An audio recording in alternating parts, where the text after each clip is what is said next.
deliver. There's a look at what's now known as Paycor Stadium here in Cincinnati. Today, we've got a good one on tap in the AFC North, as it'll be the Pittsburgh Steelers taking on the Cincinnati Bengals.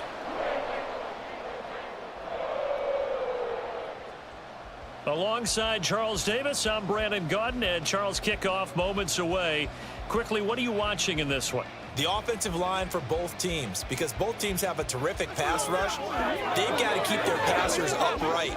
If they have a chance to do that, they can both thrive on offense and move the ball downfield.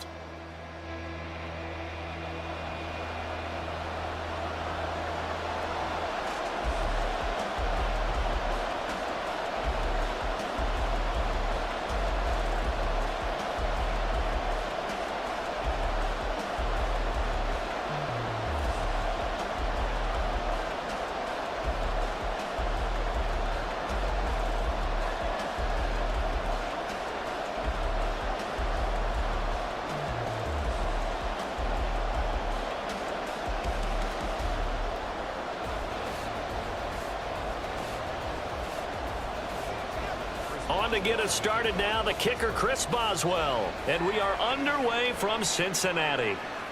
From a couple yards deep, he'll bring it out of the end zone. And ultimately, he stopped right where he would have been if he had simply gone down to a knee at the 25. Here come the Bengals, and CD, of course, it's Joe Burrow out of LSU at quarterback. And when you come into the league as the #1 guy selected, a lot of hype comes with it, and sometimes that weight can be unbearable. But this young man, he took that weight on and handled it as well as you can imagine. And I love his ability to make a second, third reaction play and create downfield. On one, ready?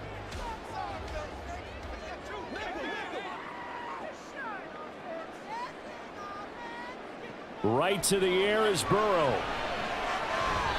And his first pass is incomplete.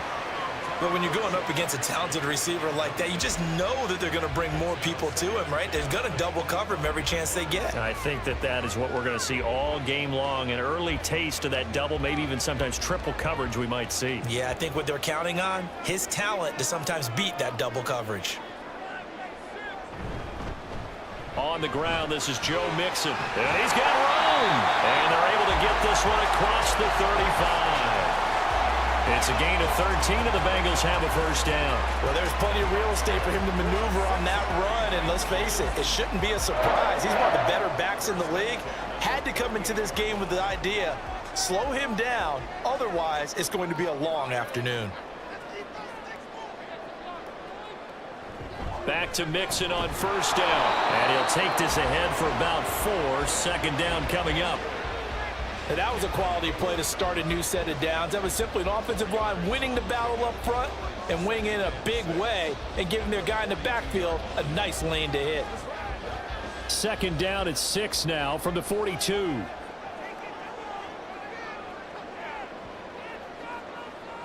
From the shotgun, it's Burrow. He gets this in the hands of Mixon. And he'll be brought down just shy of midfield at the 49-yard line. 7 yards there and a first down. One of my old teammates called me the other day when he was watching the game. He's like, man, try to watch an NFL game and trying to account for their passing game? That's difficult. And just when you think you get everything covered, here comes a back out of the backfield. And in this case, he picks up a first down. Burrow's throw taken in here by Chase. And they'll get him down as he's inside the 40. 12 yards that time and a Cincinnati first down. Well, I think when they look at their offense, they think to themselves, weapons everywhere. And they want to move the ball around. They want to spread it to different people. But you absolutely know they want to get this man involved as well. And that's what they just did on that play. First down. Here's Burrow. Working the middle here. That's complete to Sample, the tight end. Completion was given up, but that's why you play zone defense, so that you can have people around the ball when it's caught, and you don't give up much run after the catch. Ball on the 36 now. Here's a 2nd and 7.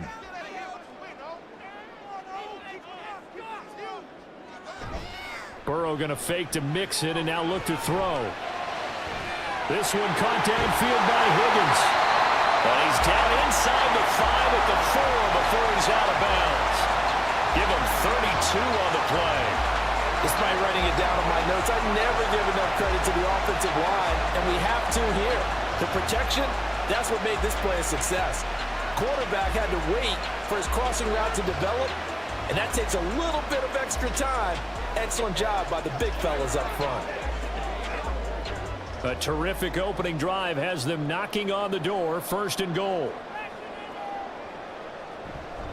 Mixon is into the end zone for a Bengal touchdown. He finishes off the drive with a touchdown run, Charles. Remember, he also had a catch on this drive as well. And that's what running backs want to be in today's NFL, a complete back. 3 down, stay on the field, run it, and catch it, and he gets it done.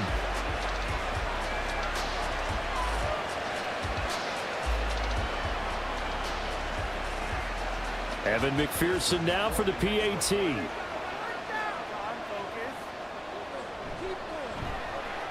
And he's got it to make it 7-0 Bengals. So that one an 8-play drive. It spans 75 yards. And it all culminated in the touchdown run coming from Joe Mixon.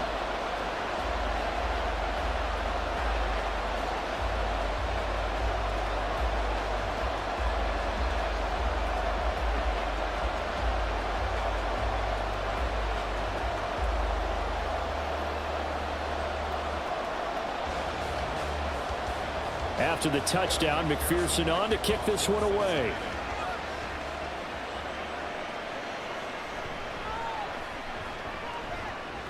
And he'll go down as this drive will start at the 25-yard line.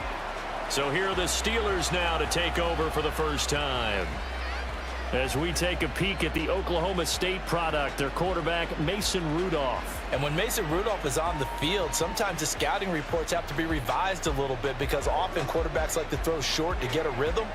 For Mason Rudolph, he loves the deep fade and he loves the deep post pattern. Anything over the top, those are his favorite shots downfield, and that's what gets him comfortable. Rudolph going to lead the Steelers up now 1st and 10 at their own 25-yard line. On play action, they'll throw. Pass complete. George Pickens with it. And he'll be taken down, but not before they work it across midfield. That's good for 28 yards. Well, that certainly has to feel good. It's not all the time that the play caller should get all the credit. Sometimes I think in the huddle, the quarterback just says, hey, who's going to make a play for me? I just need something right here. And the end result there, nice first down. Drive keeps moving. So they'll come up in Bengals territory now with a 1st and 10 at the 47. And he's going to take this ahead for right around 3 yards, but no more than that. 2nd down. Well, that's just a pile of bodies there, and that's when you kind of find out who's a tough guy, right? Who can stand up and make a play. It was only a 3-yard run, but for both sides, they had to walk away from that feeling like, okay, I can stand up when the going gets tough in here. Now it's Rudolph. That ball caught by the former Toledo Rocket, Deontay Johnson. The passing game in rhythm right now for Pittsburgh. There's another 1st down.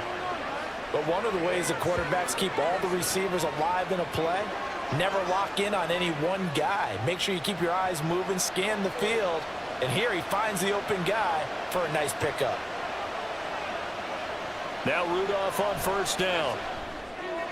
Open man, that's the tight end Firemouth. And he's going to be taken down right at the 10-yard line. For many teams, the evaluation of tight ends has really changed. We used to wonder about how they would block first and foremost. Now we want to know how these guys can run because we envision them in offenses catch the ball. How much yardage can they gain after that? And that on display there for a good pickup. Now a throw to the end zone on 1st down, but it winds up incomplete. Quarterbacking 101. Never force the ball into double coverage, especially not this close to the goal line. The windows are so tight, you just don't want to force it in there because it could be tipped up and picked off. Here's 2nd and 10.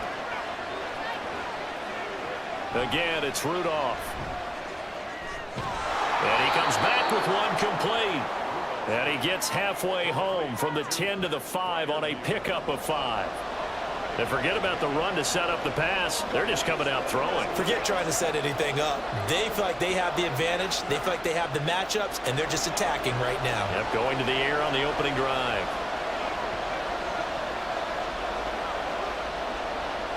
Rudolph looking to throw it. Touchdown! Deontay Johnson, a 5-yard touchdown. And the Steelers respond to that opening drive touchdown with one of their own.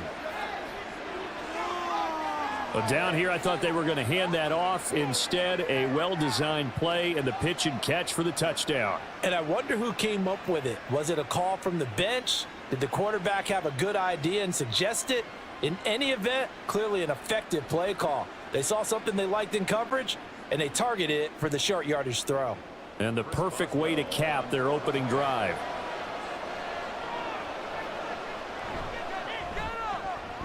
Extra point put through by Boswell. And we are tied at 7. So that drive 7 plays in length. And in the end, it was Deontay Johnson's touchdown catch to cap the drive.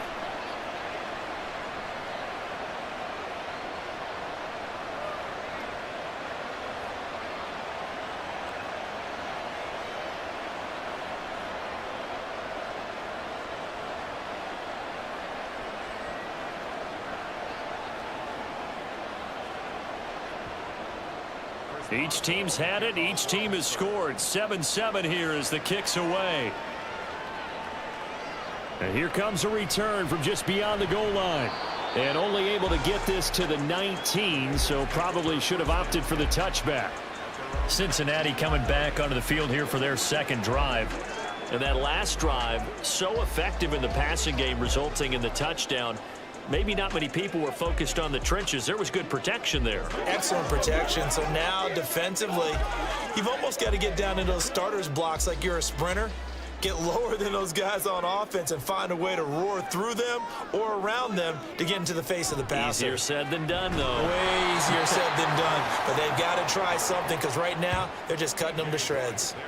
T.J. Watt, always a disruptor, there to blow that play up. Sometimes you just sit back and marvel at what he can do defensively. Speed, strength, quickness, he's the whole package. And that package just wrapped up the runner for a loss.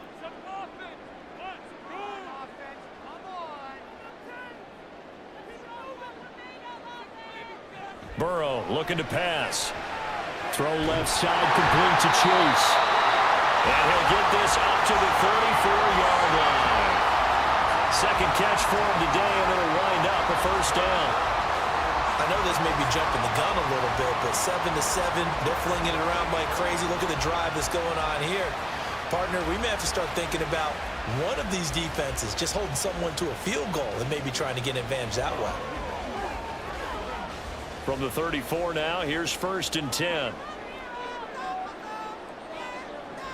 Burrow going to give this to Mixon. And they're going to stop him right at the line of scrimmage. Just no cutback lane to be found whatsoever.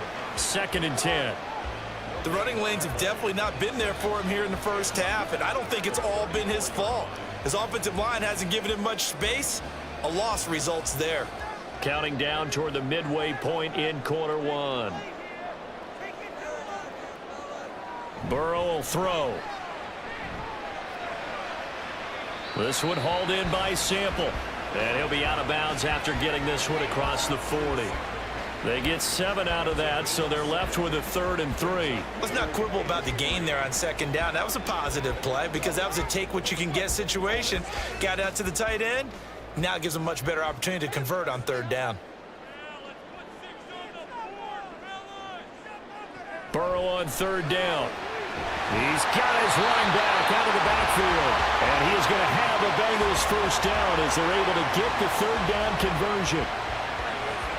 That was simply snap, rock, and fire. I mean, they didn't take long at all. Slant route, and I loved where he put it. He put on the body of the receiver low so that only he can catch it. Yeah, I don't think there was any magical formula there. Defensively, that's just tough to defend. Very much so. And that way it allows the receiver to keep his body in front of the defender. and not allow him to go through him to knock the ball away. Throwing on first down, but this one winds up to be incomplete. And he's certainly not a guy that drops that football very often. Indeed, because that's a bit of a surprise. I know he's in the middle of some traffic and people, bodies all around him, but he usually has the focus to haul that one in. On second down, here's Mixon.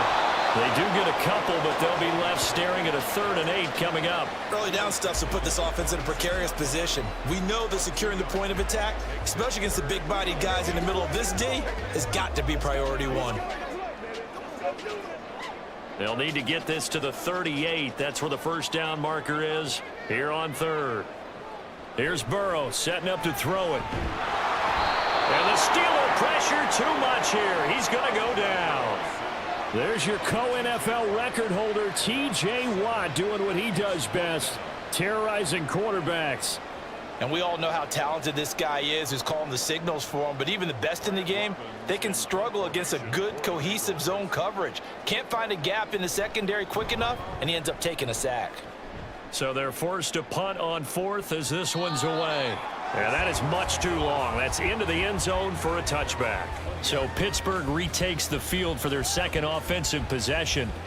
This drive here beginning probably with a pair of motivated groups. Remember, the offense scored a touchdown on their last time out, looking to repeat that in Charles's defense. They were very frustrated after giving up 6 the last time on the field. And frankly, it's just a battle of wills in a lot of ways, because you know they're both motivated, they both game plan for this drive, and they both have specific outcomes in mind. To me, it just comes down to who can execute better and which side can step up and assert its will over the other. And the throw left sideline here is caught, but they're ruling incomplete. Couldn't keep his feet in. Second down. Well, you've got a receiver here who's got 1 touchdown already in this first quarter, and they were trying to double his pleasure there, wanting to continue to go to the guys already gotten into the end zone. But good coverage to make sure that this time it fell incomplete. Here's Rudolph now on second down. A short one there to Freiermuth. And he's going to get 7 out of this before being taken down at the 27. And there's a completion to the tight end. And look at the size of these players nowadays. At that spot, 6'4", 6'5", and up. A lot of guys used to be basketball players, somehow came back to football. And that's really good for the game of football. You're getting better athleticism, great hand-eye coordination, guys who know how to control their bodies when they run their routes. And he appears to be about 2 feet short on 3rd and 3. Leaves him with a 4th and 1. So many things go into making a good play on defense. In this situation, just not being blown out of the way was a big start, and then a nice tackle to finish things off.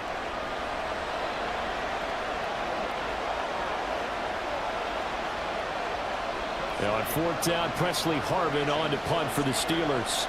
Charlie Jones deep for Cincinnati. Fielded at the 20. So a good punt there, but a nice return of 11 yards. And the Bengals will take over here 1st and 10. Cincinnati set to take over once again. Defense got the better of them last series, forcing a punt. See if they make a few changes in the game plan here and try to get points out of this drive. 1st and 10.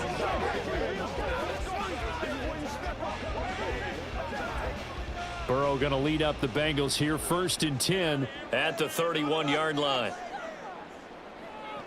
They'll come out throwing here to start the drive. Flush to his right. And he slides and covers up at the end as he's going to be able to pick up decent yardage. The improv on the scramble there gets him 6, and it'll be 2nd down. This early in the game, it's all about making steady progress downfield, hoping to lead to early points. And you can do it with your actual play calls, or sometimes something a little more improvised, as we just saw there. Now Burrow to throw on 2nd down. Trying to get it to Chase, but it's intercepted. Picked off by Joey Porter Jr. And the Steelers are going to have great field position here as this is returned just shy of midfield. Well, these defensive coaches, they sure like what they've got in this rookie corner. And with good reason, as you saw there. He only cost him a day 2 pick, and a lot of people thought he had first-round ability. But when he was available on draft night, that was one where you didn't need the full time to make the selection. You call that pick in early, and he shows why he was so coveted with that interception there.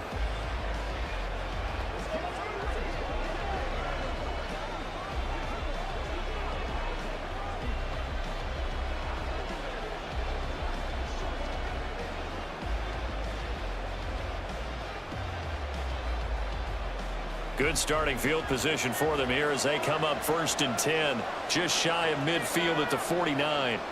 After the interception, here's Rudolph.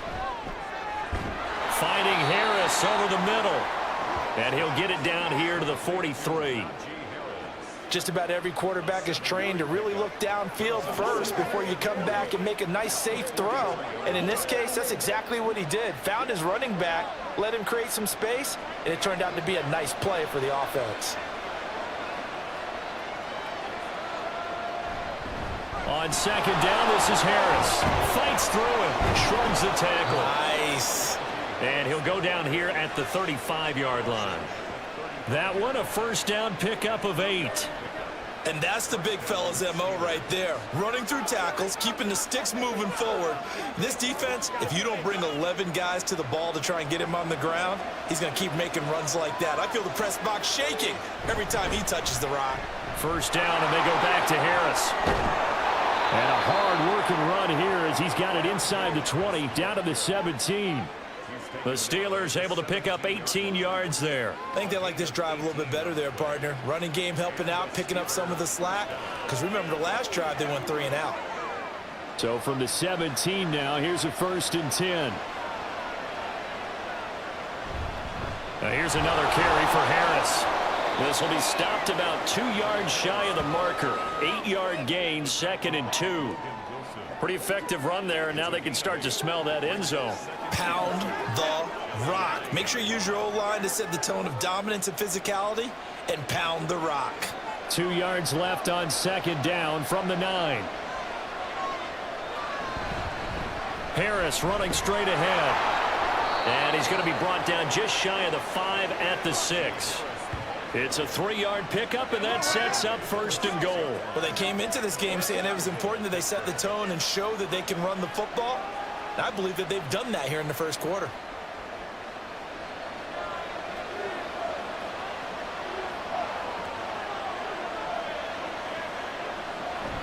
Now run straight ahead with Warren. And he's in. Touchdown, Steelers. Jalen Warren. A 6-yard touchdown run. And the Steelers have taken the lead. That almost looked too easy, and I think thanks goes to the offensive line for making it look easy. Yeah, I agree with you totally on that one. I'm not sure how much everyone understands the preparations that go into a game for an offensive line, because there's a reason that running backs and quarterbacks give them big gifts at the end of a season after a big year. The consistency and the continuity it takes to know each other and execute their blocks is pretty impressive. Boswell good with the extra point, and that makes the score 14-7.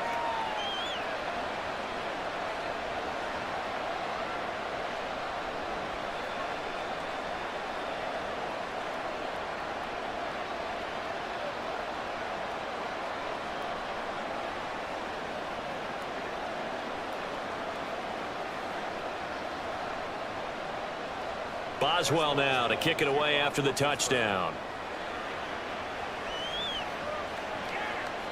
And he'll elect not to return this one, so they'll bring it out to the 25 on the touchback. Cincinnati's offense coming back here onto the field. And we'll see if they can bounce back from that last drive. In particular, if they can bounce back at the quarterback position, Charles, after throwing their first interception of the ball game. Yeah, and some guys, you know they're going to want to try and get a big play right away and take control back. Others, they're going to want to look to hit a couple shorter passes and get a little momentum back that way. But for the defense, that goal's not changing a bit. They want another pick. You're exactly right about that. In fact, you got to watch them a little bit because in coverage, they may cut down their gaps a little bit, maybe their splits a little bit in order to try and get to the ball even faster. He's settling in nicely here in the first quarter running the football. Remember, he already has the touchdown run. And you can feel the vibe, can't you? He's in unison with his offensive front. They are in concert together. So if you're flipping over to the other side of the line of scrimmage, they've got to be more physical and handle some of these gaps that have been created. 15 more yards there and quickly another first down. I don't care who you put on him. He's going to be a handful in one-on-one throws. Yeah, right now, you're right. They're in man-to-man. Maybe need some safety help. I would say that'd be a good idea. Double team him somehow. I'm going to have to make someone else beat me rather than let him shred my defense. Operating out of Steeler territory now. Here's 1st and 10 at the 44-yard line. Now Burrow. He's got his man. That's Sample, the tight end. And they're able to get this one past the 30 to the 25-yard line. Another big gainer that time. This one goes for 19 yards. Well, it certainly doesn't matter if it's been through the air like on this play or on the ground. I don't know what's going on with this defense. In a sense, they've been AWOL on this drive so far. 3 plays, 3 first downs given up. They've got to find answers, and they've got to find them quick. And he is going to wind up losing yardage here, as that will take us to the end of the first quarter of play.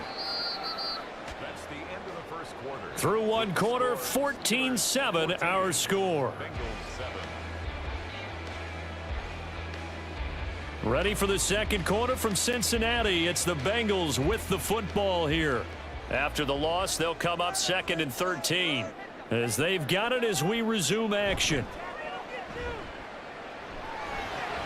He finds his man complete. That's Hudson. So 5 yards here, 5 on the play. And 3rd and 8 now. Nice play call, a little bit of play action right there. If you can get those linebackers to freeze for just a split second, that's usually all the room you need in order to get it to your tight end. 3rd and 8. Now it's Burrow. Steps away to his left.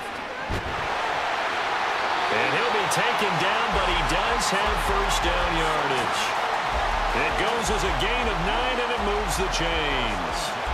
No surprise to see his sideline fired up by that big play. Heck, we're fired up, and we're supposed to be neutral. That's a quarterback putting his body on the line to fight and just barely get the first down. When he does something like that, it gets everyone ready to lay it all out there and try and match his intensity.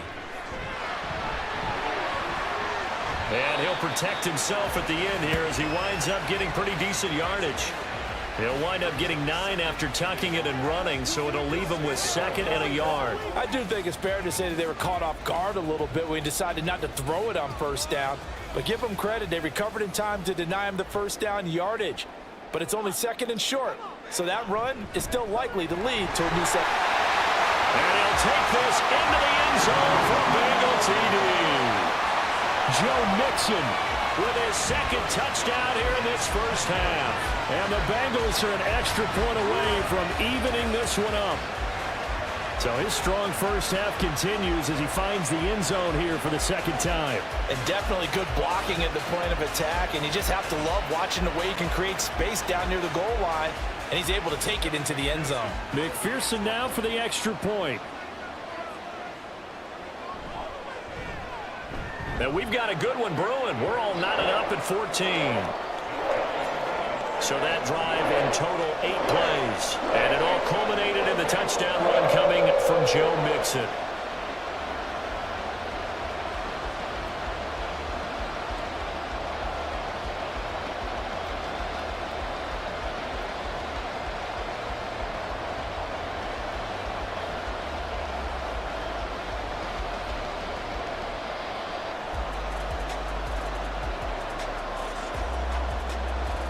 This one tied at 14 now as he sends this one away.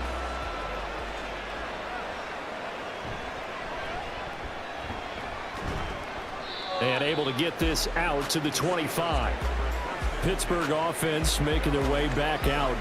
And right now we've got a little bit of an offensive masterpiece going on both sides, moving the football, scoring points. It's almost like somebody put the defense on rookie mode in this one. I mean, we haven't even left the first half, Charles, and we're certainly on pace for a shootout. An excellent start for both offenses. The fans have to be enjoying this to see all these points go up on the board. As a former defender, you know I'm not enjoying this at all. But right now, both these teams just trading haymakers. Let's see if anyone slips up first. Can anyone counter with a nice little jab and get things going in their direction? And he's going to be dropped following a pickup of 7 past the 30 to the 32. Well, it's time for them to be good teammates right here. And what I mean by that is possess the ball for a little while. Get at least 2 first downs. Give their defense a chance to settle down a little bit after they give up a touchdown. They'll operate from the 32-yard line here, 2nd and 3. They hand this off to Harris. And he is met at the line of scrimmage, and he goes down right there.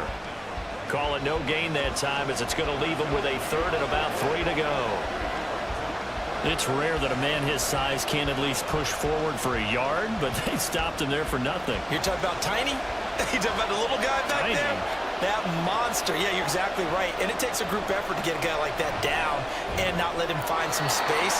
The first guy in, he's got to take one for the team, right? Because he's just waiting there and holding on for everyone else to help him out. That was a route run not just with dexterity, but with intelligence. Found the hole in the zone, made sure the quarterback saw him, and was able to make the sure catch and flip the down marker back to 1. On first down, Rudolph. Throw left side, caught by the tight end flyer move. And he'll be taken down, but not before he gets into enemy territory. Pittsburgh getting 16 yards there and also a first down. One of the advantages of zone defense, as I remember it, is being able to see the play develop in front of you. One of the disadvantages, when they find those levels where they can hit you with it. Sometimes behind the corner and in front of the safety, it makes it tough to defend. So they'll come up in Bengals territory now with a 1st and 10 at the 46. And a 5-yard gain gets him to the 42. And that's exactly what you want on a first down run. Pick up 5 yards, bring up 2nd and 5. The defensive line, though, they've got to figure out a way to out-leverage the guys up front because the offensive line is winning at the point of attack. From the 42-yard line, here's a 2nd and 5. Here's Rudolph. Finds Pickens out right. And he's got another first down as the tackle's going to be made at the Bengals 30. 12 yards that time at a Pittsburgh first. Well, they obviously red man covers their partner, and he got downfield, broke down the defender. Made him What do you mean by that, Burke? Yeah, he made him think he was going to run a different route.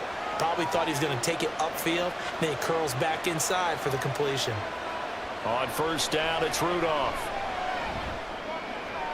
Now a short pass pulled in by Washington. It'll be a gain of 5, and it's 2nd down. That's a staple of this offense. Drag route to the tight end. Yeah, he was unable to use his size to break off much more yardage after the catch, but still an effective gain nonetheless. 2nd and 5.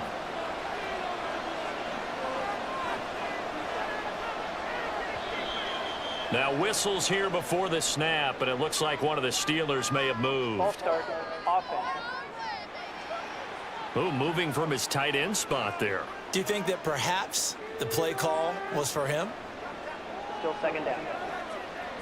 A false start penalty, and now they're back to needing 10 yards on 2nd down. A run with Harris out of the shotgun. And they move this all the way down to the 9. 65 yards rushing for him as he has been tough to stop here in this first half. He had his eyes on the end zone once he hit the secondary, but they're finally able to slow him down. Yeah, and I've got to look at this one from the defensive point of view. You just mentioned finally able to slow him down. They've got to figure out a way to make that at the point of attack, at the line of scrimmage, because once he gets through, he's shredding them.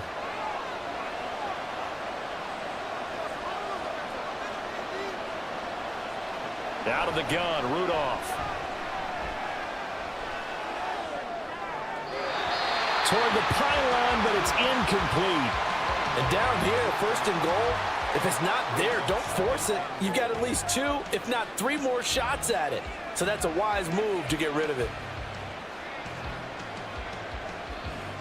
Another shot from the 9 on 2nd and goal.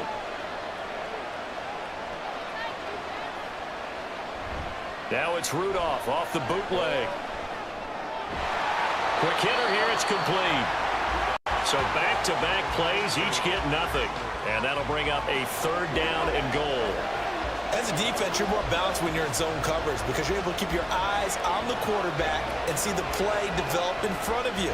They're able to keep the quick pass in front of them and stop it right at the line of scrimmage. Now Rudolph with 3rd and goal.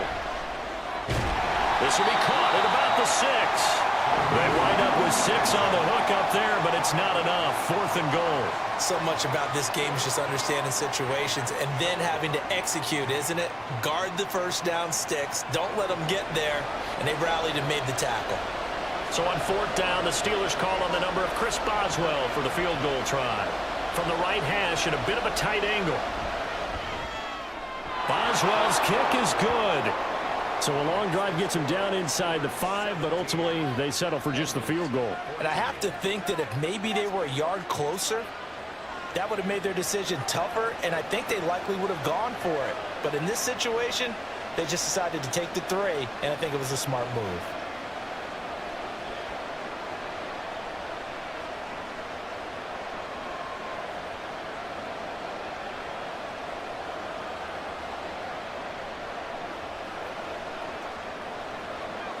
After the successful field goal try, here's Boswell to send it away.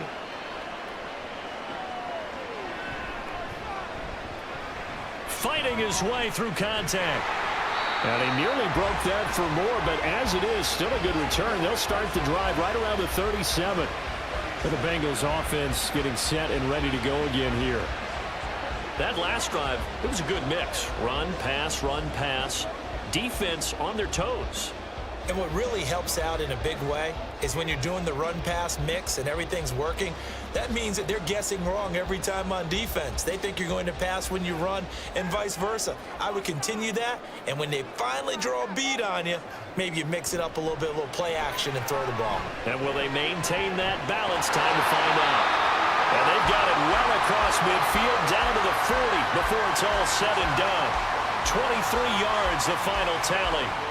Good, strong throw and catch right there. And so far in this game, the alleys have been open for them to get completions, and they're taking advantage of it.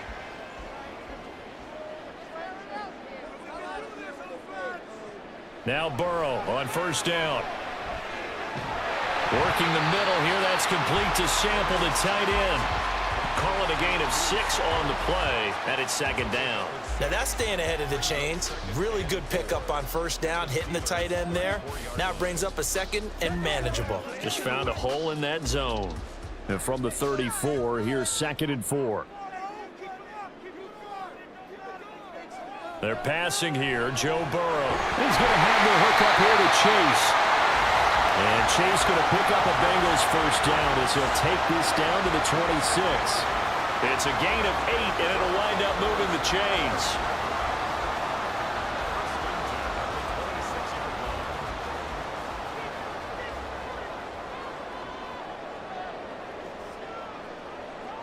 They will throw on 1st down with Burrow. And he'll go right back to Chase. That's caught again.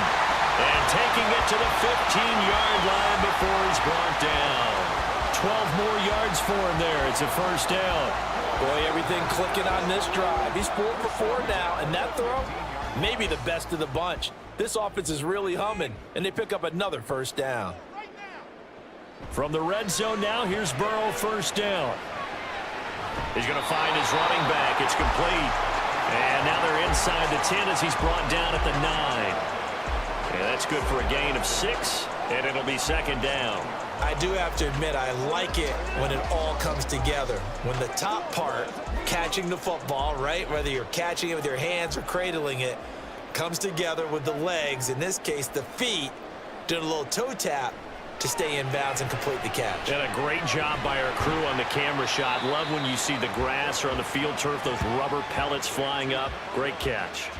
So the completion good for just 3. And that will bring up 3rd and 1.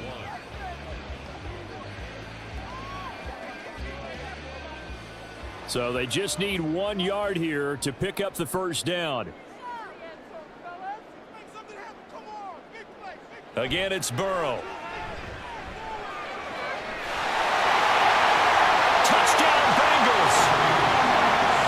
sample from 6 yards away.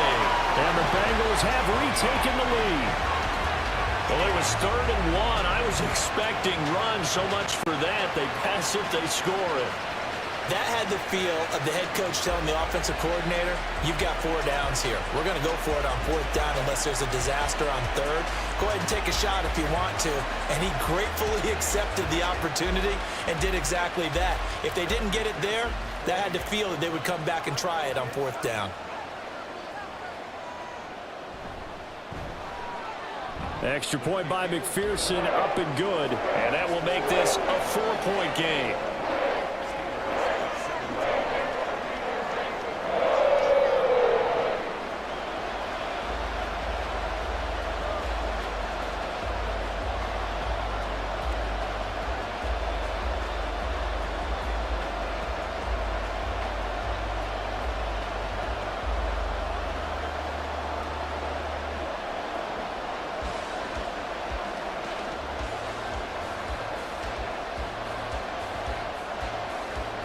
After the touchdown, McPherson on to kick this one away.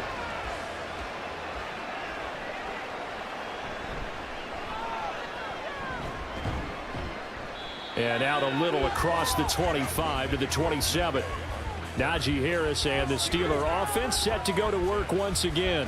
They're behind in the first half here, CD, but it's not through any fault of their running back. He's had a strong start to this one. And you're right about that, partner, because watching him play, you would think that his team is in the lead. He has been a lot of fun in this contest.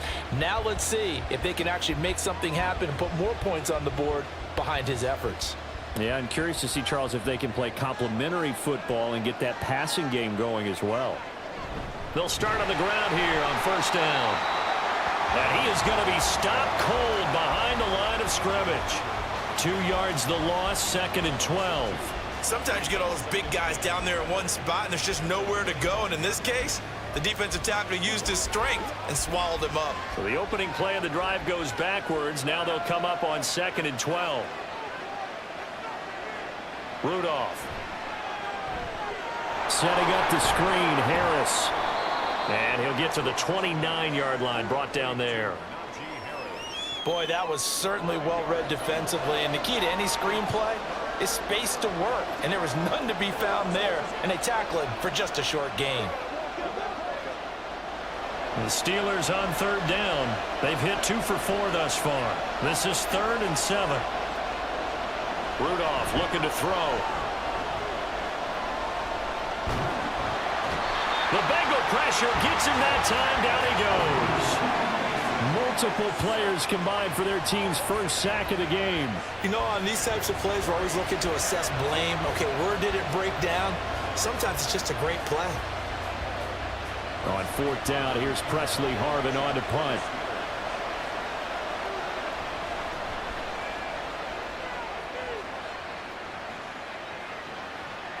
On the return is Jones. All told, a 54-yard punt, 13 on the return. And the Bengals take over 1st and 10. Joe Burrow trots out again with the rest of his offense. The returns on the last drive, pretty good. 7 for 7, touchdown pass. Probably take that, right? I would say so. I mean, when you're cutting them apart that way, feeling so accurate, so confident going downfield, and then able to culminate by putting it in the end zone, oh, yeah. He's feeling real good right now. Now he'll try to carry that over to this drive. They'll start out here with a jet sweep. And that is not fooling anyone. He never had a chance to turn the corner there. And they'll go backwards right away. Well, as a wideout, when you take that handoff and you're coming around the edge, you're expecting to see nothing but empty space in front of you. But if not, well, things can go south in a hurry, and that's exactly what we saw on that play with a loss. Burrow looking to pass. Got his man complete over the middle. It's Boyd. A gain of 8 there on the play. And now we've got a 3rd down and 3.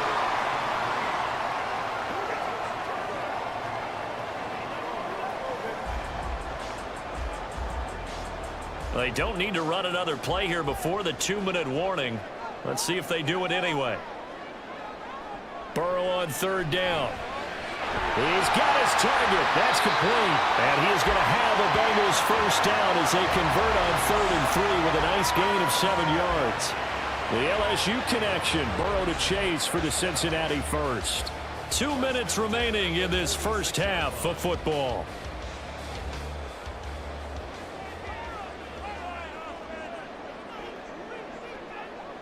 First down. Here's Burrow.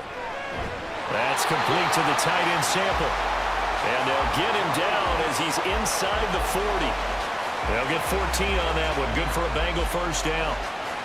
And a good quarterback facing zone coverage. If he has just a little bit of time to survey the scene, that's what's going to happen. No doubt about it. If there's no pressure, he's going to continue to pick them apart because he'll have all that time to find someone open downfield. You can only cover for so long. So maybe they want to go to a zone blitz scheme, get a little bit more pressure. Remember when Carolina did that against Denver? They lost the game ultimately. They dropped the defensive end out, and he ended up with an interception in that game in Super Bowl 50. Maybe some sort of scheme like that to try and get more pressure at the passer. Well, this is where reading defenses and practice time comes into play. You've got to know what you're running versus zone versus man and how to run the proper route. And they just executed that one pretty well. And Burrow going to throw again. Trying to get it to Chase, but it's intercepted. Picked off by Joey Porter Jr. And the Steelers are going to get it back here just shy of the 20. You don't see this often. A quarterback of his caliber, 2 first-half interceptions. It's absolutely surprising because it happens so rarely. You're searching for what reason, what's going on out there. It's not just maybe the defense is playing well. Is his horoscope off? His biorhythms? What is it? You went horoscope on us, David. Well, I was thinking maybe REM sleep was off. I'm trying to come up with something. Anything, right? And Pittsburgh getting set to take the field. It was still more than a minute to go in the half. Time to try to mount a drive. And I would think that they would have to. This is today's NFL. You got to push it whenever you get an opportunity. You can never have enough points with the high-powered offenses that you face. And analytics will tell you, try and score when given the opportunity. Rudolph on first down. Completing it to the right side, Johnson. And he'll be marked down at the 26 with a gain of 7. Now the Steelers use the first of their 3 timeouts as the stoppage will come with a little under a minute to go in this first half.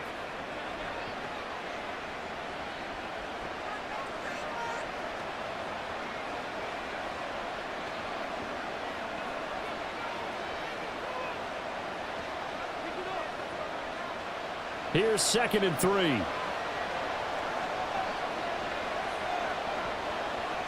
Back to throw, Rudolph. He's got a man, complete. Yeah, he's going to be out of bounds, but not before he takes it inside the 40. An excellent gain, 35 yards. That's a well-thrown ball right there. This is where arm strength pays off because he's got to be able to get the ball both downfield and to the sideline, and that's one of the more difficult throws for a quarterback, and he put it right where it needed to be.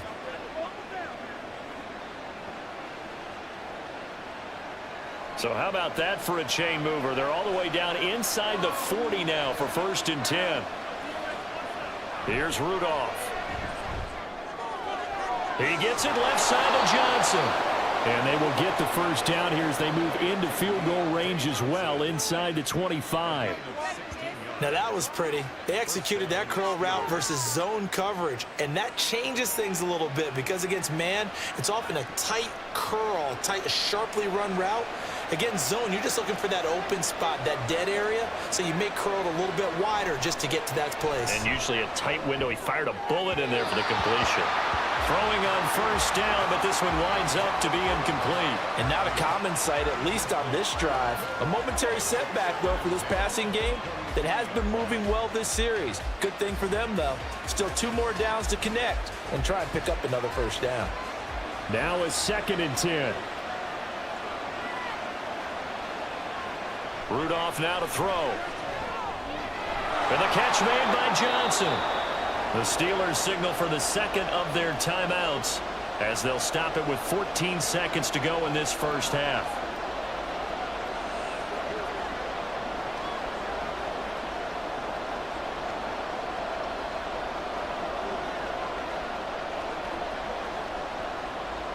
3rd and 5. Rudolph throwing again. Right to the right sideline, and it falls incomplete. Smart move to throw that one away. You're in field goal range, so you definitely don't want to be loose with the ball. And that's great work by this defense to force a fourth down. So they won't get a touchdown, but here's a chance to at least get 3 to end the first half. This just a 35-yard attempt from the left hash. Boswell's kick is good, and that'll bring him back within a point. Well, still some climbing left to do to get back to even, but forcing a turnover and getting the field goal there, that's a small step toward erasing the early deficit. Absolutely. That interception field goal, that's the beginning of what they hope will be several steps towards erasing that deficit and building a lead of their own by the time this game is over.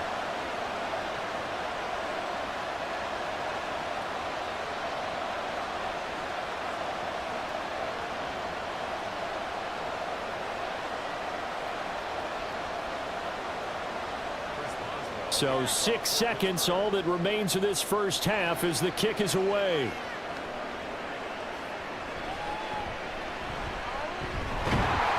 And they'll get him down inside the 30 at the 27.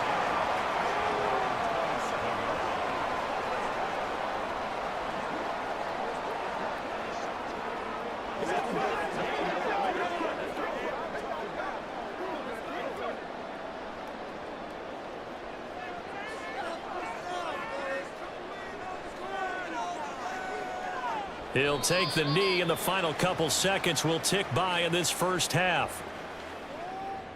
So we've reached halftime in a wild first half. We'll take a minute to catch our breath as we'll head down to Orlando. That's where we find our man Jonathan Coachman at our EA Sports Halftime Report. Coach. Okay, Brandon, thanks very much, and welcome in everyone to our downtown Orlando studios in this EA Sports Halftime Report. It was Joe Mixon who had it working in the first half. He had a nose for the end zone as he wound up with 2 touchdowns on the ground in those first 2 quarters. All right, Coach, thanks. Yeah, both teams likely to make some changes in what's been a closely fought battle to this point.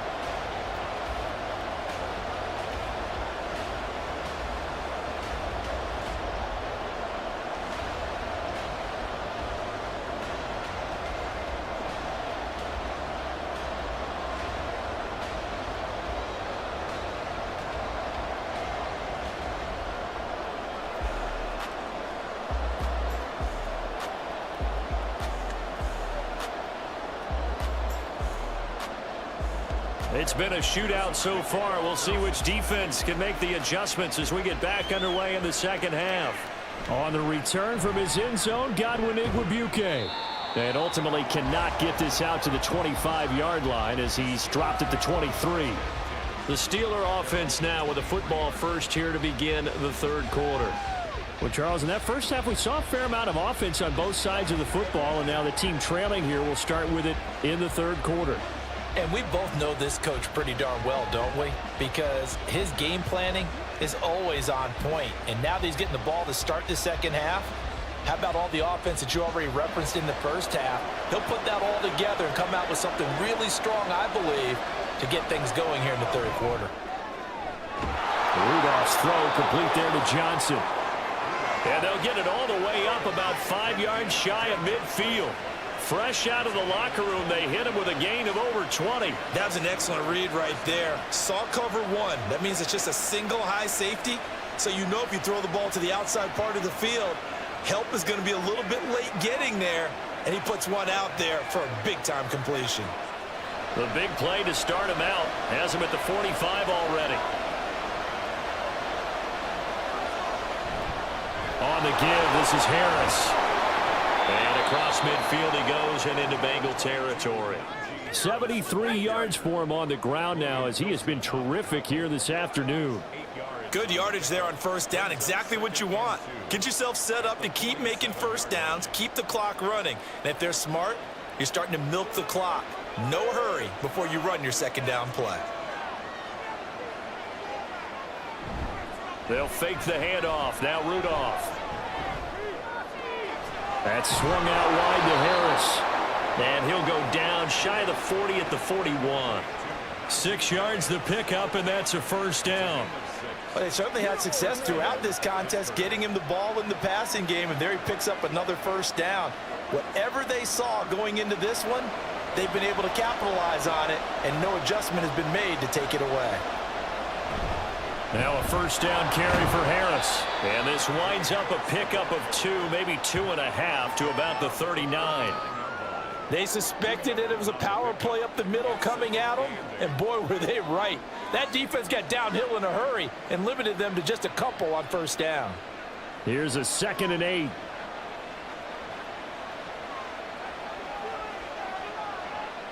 Rudolph looking to throw it. Throw left side complete. That's Johnson.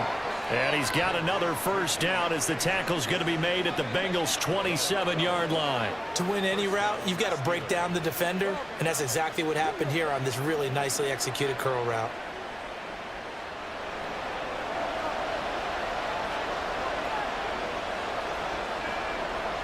On first down, Rudolph. Under pressure, and he will go down. Sacked back at the 38. Trey Hendrickson showing off his pass rush repertoire that time. Now that was a passer's nightmare.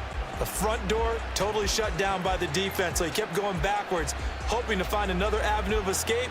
It didn't exist.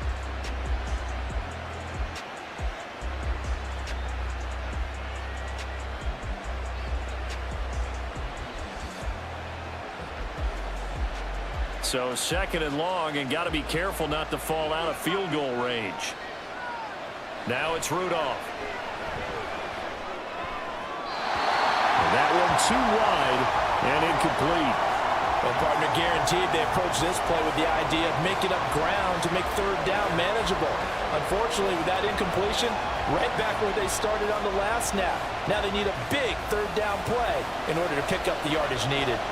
A long way to go here on third down for the 8th play of the drive. Here's Rudolph. Got his man, it's Warren. And he's going to get it down to the 33-yard line here. 5 yards, not enough, and it'll be 4th down. How about that strategy there, Brandon? Third down, they just said, we've got faith in our tacklers. We'll give you the short stuff, and just decided to protect the sticks. So every time I hear fans telling me tackling's not a part of the game anymore, plays like that, I can clip and save and show them you have to tackle well if you want to be a good defense. Boswell's kick is good, and they have regained the lead. Well, they don't get a touchdown here on the opening drive of the third quarter, but I think maybe you still say mission accomplished as they come away with the lead. No, absolutely. You keep the pressure on, right? You go downfield, get some points up on the board, and hope that you've motivated your defense to take the field and hold that lead.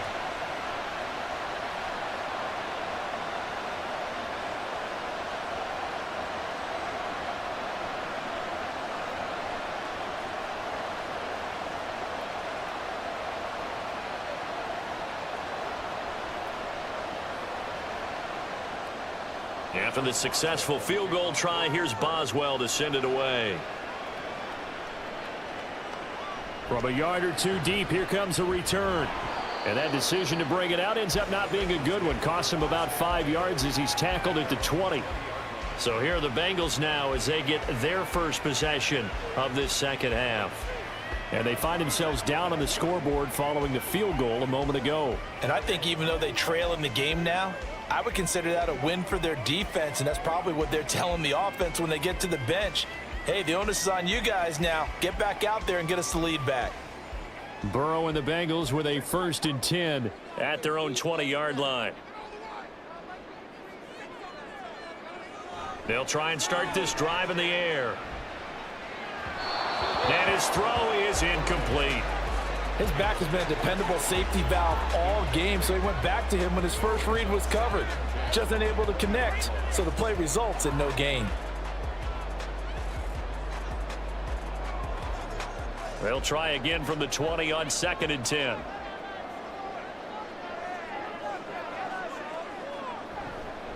Running left, it's Mixon. Fights forward for only about a yard up to the 21. Well, that's a good start to this drive on the defensive side of the ball. Force the incompletion on first down. Then you're able to shut down the running play on second. Yeah, I wouldn't be surprised now. A little bit of pressure going at the quarterback in the expected passing situation. They'll come to the line here needing 9 yards to pick up the first. On third down, Burrow. Looking deep here for Chase. And he knocks the ball away, and it falls incomplete. Zone coverage there, and they were playing deep. That makes it obviously a little bit harder to run by guys. And that time, there was not much of a window to get the ball in there, and it winds up incomplete. The Bengals bring out their punter now, as he'll punt it away for the second time.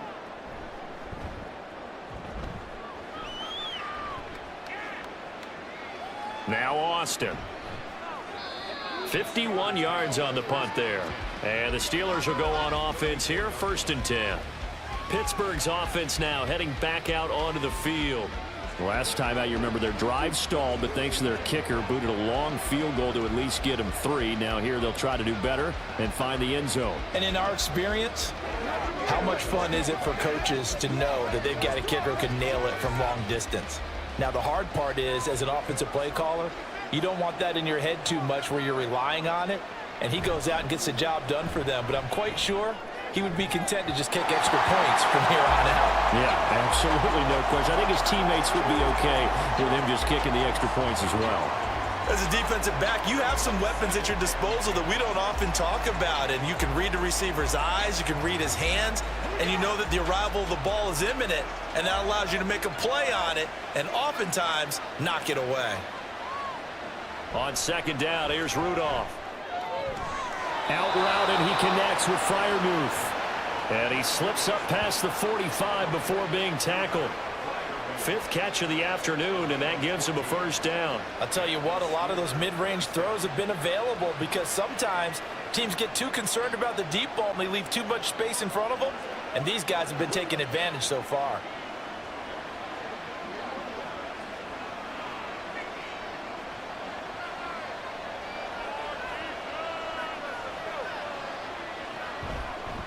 On the ground, it's Harris.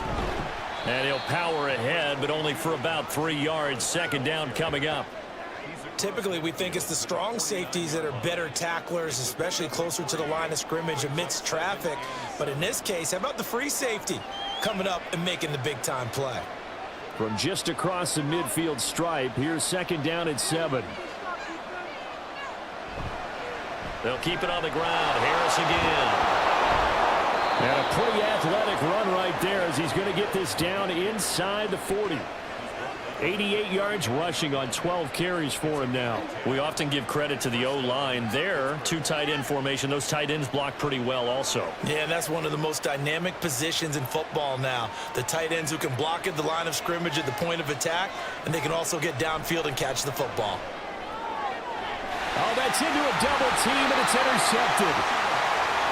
Chidobe with a pick.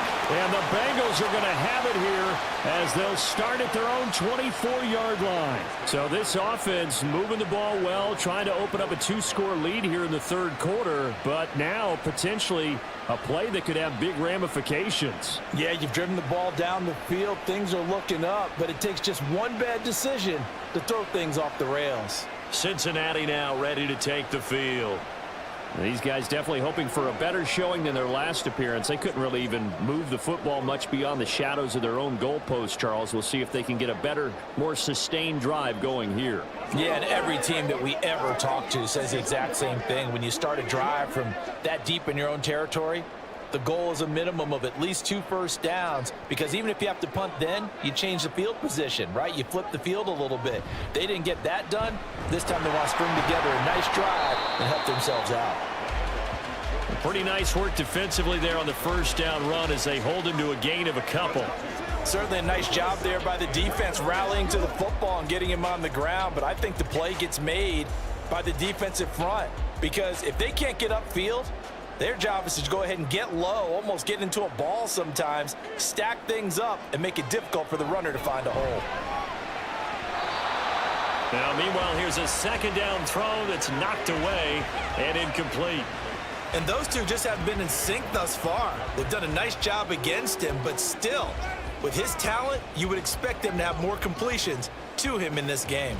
So the failure to connect on second down, that leaves them staring up here at a 3rd and 8.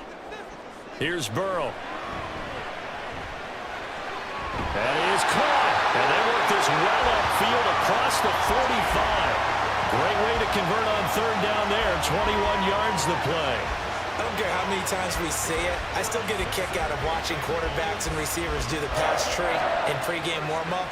But I always remember that when we go to practices, we see that after practices as well. They really tune it up, don't they? They tune it up. They know why they do it for these situations. First down. And they build that trust, and that's why they're able to find him in this type of a situation. Mixon with a first down carry. And he'll get this one across midfield and down into Steeler territory. 8 yards on the pickup, and now they'll have some options on 2nd and short. That play wasn't quite as big as the play that preceded it, but still, gotta like the way they're moving the football, partner. Absolutely. Pretty good room to run on that last play. Yeah, they didn't get a first down, but still, you'll take runs like that each and every time, won't you? Now it's Burrow. Quick slant caught by Chase. And they're going to have themselves another first down as the tackle's made at the Steelers' 34-yard line. The Bengals passing game finding a rhythm. They've got another first. From the 34 now, here's 1st and 10. Now it's Burrow. And it's incomplete. Boy, he doesn't drop many like that one. 2nd down. He was out there waving his arm saying, throw it here, dropped it, not a good look. Well, all I can do is just look at him with contempt on that one. As a defensive back, I'm saying, not as an announcer. Just like, really? A little bit of a diva look, isn't it? Yeah, very much so, because I think what happens is he just had too much time to think. He's wide open now. Here comes the ball, and he doesn't concentrate and drops it. Burrow getting this into the hands of Williams. A nice move he had, but can't break away. And he's brought down just inside the 30. They get 7 out of that, so they're left with a 3rd and 3.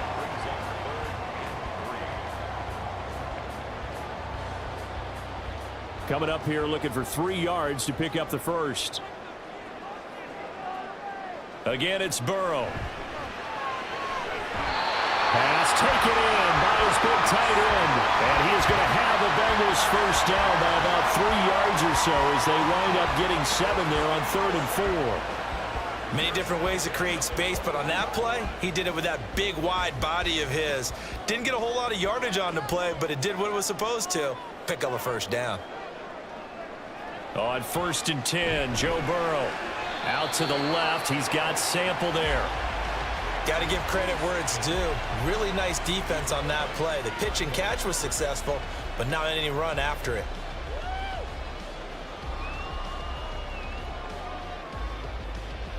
2nd and 9. Burrow looking to pass. Under pressure, and he'll go down. Back at the 26-yard line.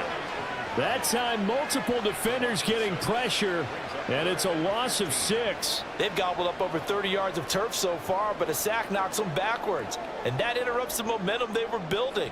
Good opportunity for the defense to escape this drive before they get to the end zone. Now on 3rd and long, they'll look to throw. They'll set up the screen here to Mixon. And that's not going to get it done. He'll come up well short of the first at about the 21. 5 yards, not enough, and it'll be 4th down. And that's a play that's not uncommon on 3rd and long because the offense is just hoping that somehow they can get a guy in space and follow some blockers downfield. Does a pretty nice job there getting a few yards, but he ends up getting stopped before he can get the first down. McPherson's kick is good, and they have regained the lead. So, Charles, they get to them with their first turnover of the game and then make it hurt a little bit extra with a field goal. And anytime you give the ball up, what's the first thing a coach tells his defense?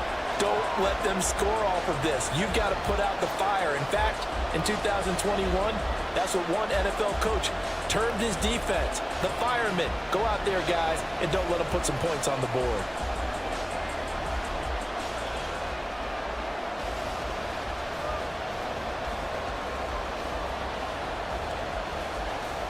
So after the made field goal, here's McPherson to send this one away. Taken at the goal line. And he'll be brought down right on the chalk of the 20. And Pittsburgh getting set to take the field. So now, Charles, this drive maybe a touch more important, trying to erase the memory of that interception they had the last time out. Yeah, and everyone goes through this because even the best in the game, you're going to have games where it just doesn't go right for you and interceptions result. So, frankly, to me, it's all about how you respond, not just the types of plays that you call, but how you carry yourself, how you show your team that you're still with it, and how you continue to lead. They'll start this drive out on the ground. And he will lose yardage on the play, back at his own 19-yard line. Across the line and to the ball quickly there, Trey Hendrickson. What happened there? Was that just a missed assignment on the O-line? It certainly felt like it, but also the speed of the play. When you talk about defensive end, they want to be ahead of the clock, don't they? They want to be upfield, making plays on every snap. How about his agility there to run that one down? Rudolph's throw complete to Freiermuth. And he'll be out right at the 35. That catch puts him over 70 yards receiving now as he's got a first down.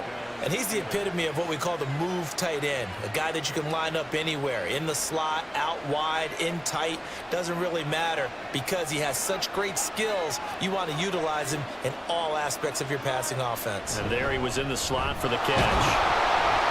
And he'll power ahead, but only for about 3 yards. Second down coming up. Not a huge carry there on first down, but not all of them will be. But still, all in all, a positive play for the offense. It's all about picking up at least a few to set up what you're going to do here on second down. From the 38 now, here's second down and 7. Rudolph looking to throw. A throw left side, caught by the tight end Freiermuth. And he'll be stopped right at midfield.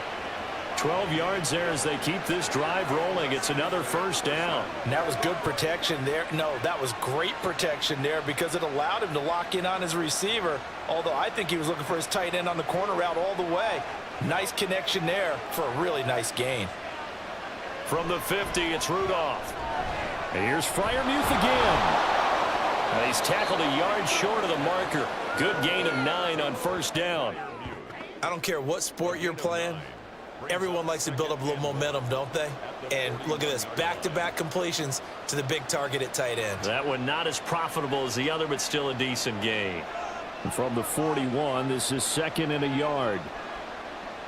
And they'll send Pickens in motion right here. Well, here's a fake on the jet sweep, and they'll look to throw it off play action. Got a man, it's caught inside the 10. And he'll be out of bounds about a half to a full yard shy of the 5. An excellent pickup of 34 yards. We always talk about the guy who paid off the play, don't we? A guy who caught it or ran it. But how about the elements that go into making a big play? This one in particular, able to scan the field, pocket held up nicely. What a terrific job by the offensive line. The route well run, and the football right on the money. Now a chance to make that big play really hurt. It's first and goal just outside the 5. Now Rudolph. Open man is Johnson. Touchdown Steelers.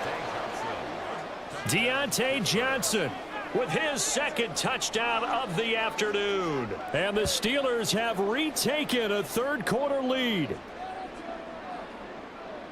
He was on point throwing the ball right there. He had the big play to get him down close, and then he delivers a touchdown pass on first and goal. And you mentioned the big play that got him down close. I think that big play left him reeling a little bit. They didn't recover from it. And you know, they always talk about having to have a short memory on defense after a big play against you. Looks like their memory was a little too long there. They're going to run it with Harris. And he will find the end zone here, and the lead moves up to 7. So they kept it on the ground, got it into the end zone. But, Charles, sometimes you probably see teams treat a two-point conversion differently than if it was first and goal from the 2, or I should say third and goal from the 2. I agree with you totally on that. A lot of teams treat it as if they have farther to go and shy away from running the football. I think this is a great spot to do it because most teams play you for the pass. Go ahead and run and let your linemen surge and fire out.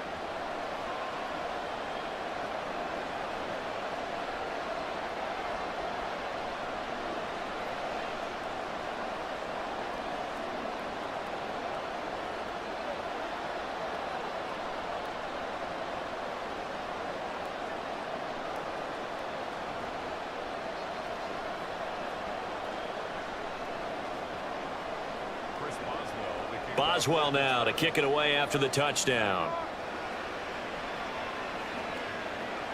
This taken in right around the goal line. And he'll be tackled just shy of the 25. The Bengals offense returns to the field. And a methodical drive last time, but they couldn't get that knockout blow. They had to settle for 3. But you got to like what they've been doing along the way, right? It's almost like the body blows, the setup punch. As you said, they didn't get the knockout blow here, but that doesn't mean it can't come later in the game on another possession. And the defense on the other side. Maybe a little gassed, yeah, right? A little tired. And if nothing else, they just feel relieved getting upfield, only giving up 3. They don't exactly feel like they've handled the offense. Meanwhile, the throw here is complete. And he takes us beyond the 35 before going out of bounds. Right off the bat, it's a first down to start the drive, 12 yards. First and 10 at the 36-yard line.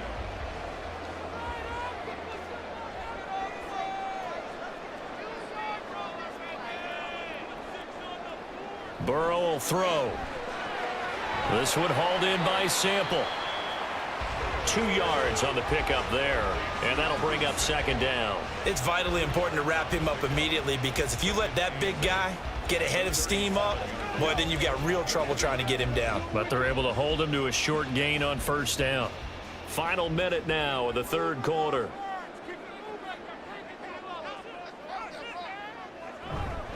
Inside handoff to Mixon. And the defense on him quickly there as they stop him at the 40 for a gain of just 2. Not a whole lot of room to maneuver there, and I think that's because everyone took care of their responsibilities, filled their gaps, held their place. No place for him to run. Yeah, looked good. Everything got funneled to the nose tackle. They swallowed him up. Here's Burrow setting up to throw it. And this is going to be incomplete. One first down here, and that's all, folks. Good work by this defense to hold things in check and force a punting situation. The Bengals bring out their punter now as he's on here to punt it away.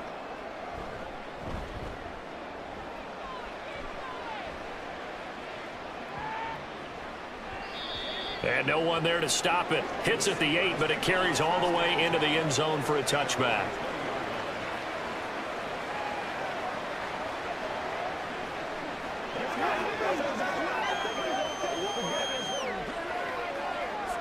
The Pittsburgh offense at the line to start their next drive. And they'll just simply be looking to build off the confidence of the last time out where they scored a touchdown. And confidence is powerful, isn't it? When you've scored once, you feel like you can go back out there and get it done again. Doesn't matter what the defense throws at them. They feel like they're in a groove right now, and they want to get out there and show it. Yeah, hoping to stay in that groove here this go-around. 3 quarters in the books. We'll return with more after this break. You're watching the NFL on EA Sports. Back now in Cincinnati. It's Steeler football, and they have the lead as well as we begin quarter number 4. They run again with Harris. And he'll fight forward on the straight-ahead running for just a couple of yards. Second down. That's it. That's what you want. Straight ahead, positive gain. Just keep that clock ticking.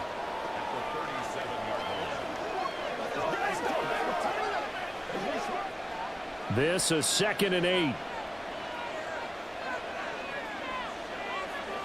Rudolph looking to throw it. Caught out left side by Robinson. And he'll go out of bounds, it looks like, right at the 40. The result, only 4 yards there on the play. And that'll bring up a third down. Timing is so important on a route like this because he's going to line up out right and then cut straight across the field. I think the ball might have come out a count or two too late because by the time he was able to secure it, not much of a chance to turn it upfield. A short one there to Freiermuth. And he's able to get this one out closer to midfield across the 45. These two have hooked up 9 times now this afternoon as they pick up the first. He's been the go-to guy. They needed a big play there on third down. Went his way. It worked out. Doesn't matter whether they've scouted it or that they think he's going to get the ball. He has a knack for finding his way open and completing the connection.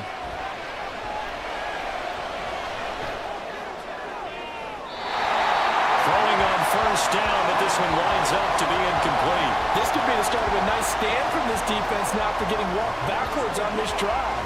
Come through with another one here, and you have them staring at a 3rd and long, and that puts the defense in a position to dictate to the offense. 2nd and 10. Rudolph going to throw again. He gets this one to Johnson. And he's got another first down as the tackle's going to be made at the Bengals 42. Give them 11 yards that time and a new set of downs.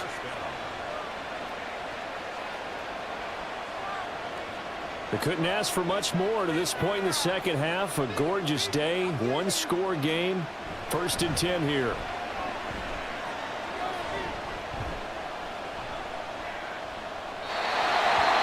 Throwing there, but this pass is going to wind up incomplete. Offense was moving it a little bit, had them back on their heels, but they're on a brief pause by forcing the incompletion. That gives them a quick chance to regroup and try and mount a stand before they're backed up even further.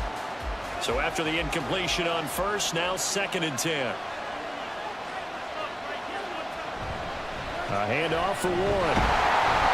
And the big boys up front, they're going to stop him right at the line. No gain on that one as it brings up a 3rd and 10. Now, obviously, that's some good work there defensively, being able to stop them and bring up a key 3rd down. But if you're on the offensive side of the ball, there's an opportunity, because I know what defensive guys are thinking right now. Just stop them, get to the ball. That means they might not be sound defensively. There could be some opportunities. And you said key 3rd down. Highlight that word. Put it in bold. Here we go. Now this one complete downfield on the left side. He got 29 yards that time.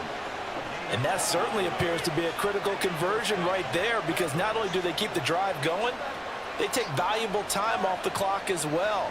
They have to feel really good about that last completion.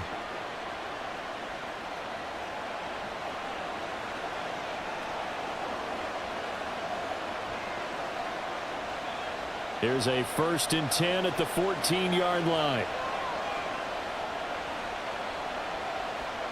From the red zone now, Rudolph.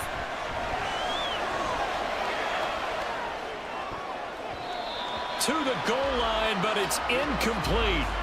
Not only did he have a chance to scan the field there, it felt like he had a chance to scan it twice. The protection was that good.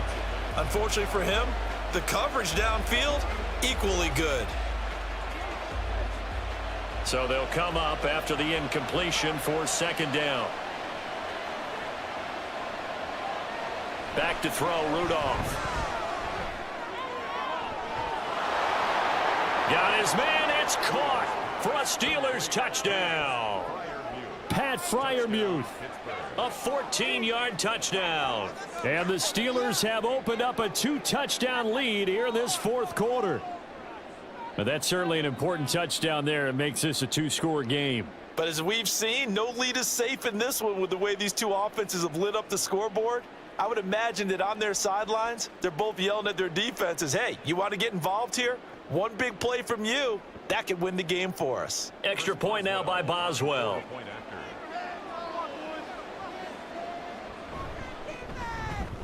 And the lead is up to 14. So that one a long 11-play drive. And it ends with a Pittsburgh touchdown.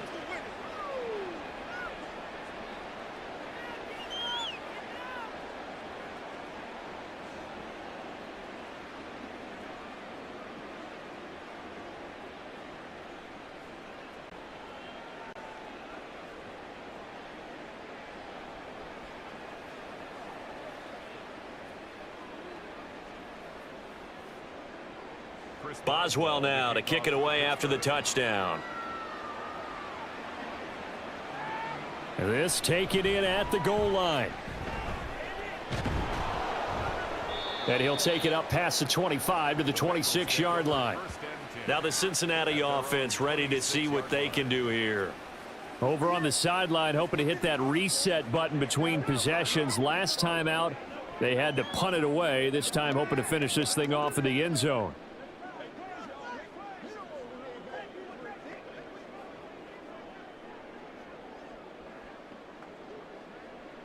Burrow going to lead up the Bengals here, 1st and 10 at their own 26. They'll come out throwing here to start the drive. To Mixon on the check down. So that'll be no better than an incompletion, and it'll be second down. Fourth quarter, every drive's so critical, and you figure may only get one more shot after this, so a touchdown's imperative on this drive. It is, but you also have to think to yourself in play calling, don't hold anything back. Don't save it for the second touchdown. You've got the first one for the second one to even matter. They're passing here, Joe Burrow.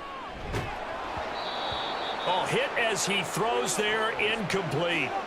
We've seen this quite a few times in this game. Offensive line unable to keep leverage, unable to keep people away, facing a lot of pressure. Fortunate just to get rid of it. One of the reasons they're down is that inability, though, to stop the pressure. We saw another example of it there.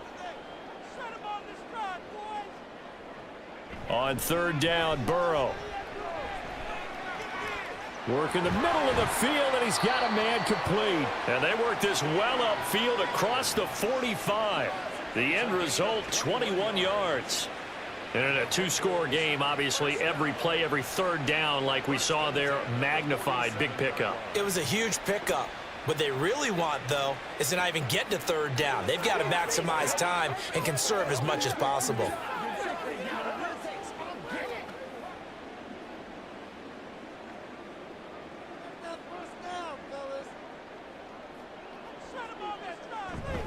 Mixing up the middle. Cameron Hayward getting upfield to make the stop. There's no question that coming into this game, this defense was pretty vocal about its desire to take this running back out of his game, and all that pregame wolfing has turned into results. They'll have to deal with a 2nd and 14 now after the loss. Now Burrow. This goes out wide for Mixon. Give him a gain of 5 on the completion, and that's going to set up a tough 3rd and 9. You got the big lead defensively, willing to give him that underneath stuff, right? And this is why you work on your tackling. Tackle them after the catch, inbounds, keep the clock running. Just go ahead and bleed the game out that way. Now they go play action now. Burrow. Oh, wide open, complete. And did he get in? No, down at the 1-yard line. They're able to convert on third down, and that sets up a 1st and goal. That's how you put field position. What a play right there. That nearly went the distance. Credit this defense for not giving up. They get him down just short of the goal line, but the damage is done. It's going to be 1st and goal from an ideal position.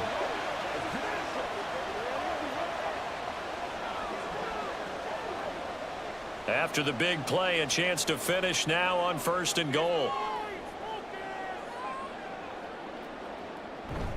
Off the play fake, here's Burrow. And they're going to get to him, a sack. Sacked back at the 9-yard line.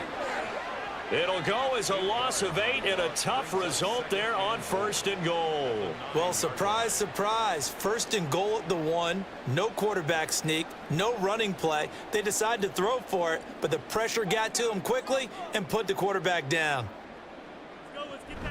From the gun, a give to Mixon. And he'll take this from the 9 down to about the 7. Well, they've certainly had success throwing the ball on this drive, and not as much running it as we just saw once again on that last play. Stopped after a very short gain. But I wouldn't abandon the run totally, because otherwise, pass rushers just tee off on your quarterback. Makes it very, very difficult for him in that situation. 3rd and goal. Burrow. The quick slant caught. A 4-yard pickup, not enough. 4th down. Completed pass brings up a 4th down situation. Do you play analytics on this one? Well, you know, what do your analytics tell you about going for it here? I wonder what they would say. They tell me you're down by this margin, 4th quarter, you're going. Okay, so thought they might go for it here, down late. Instead, they trot out the field goal unit. McPherson's kick is good, and that will get the disadvantage now back down to 11. So the 3 points there, and CD, that helps them inch a bit closer. Yeah, partner, when you're losing, any points you see go on the board in your favor, you're happy to take them.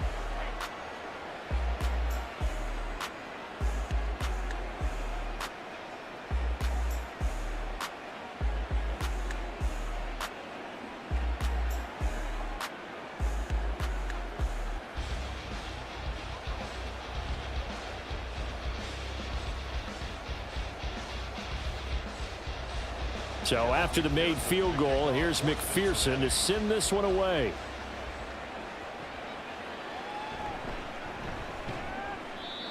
And he'll get it up just past the 20 as his guys will go to work at the 21-yard line.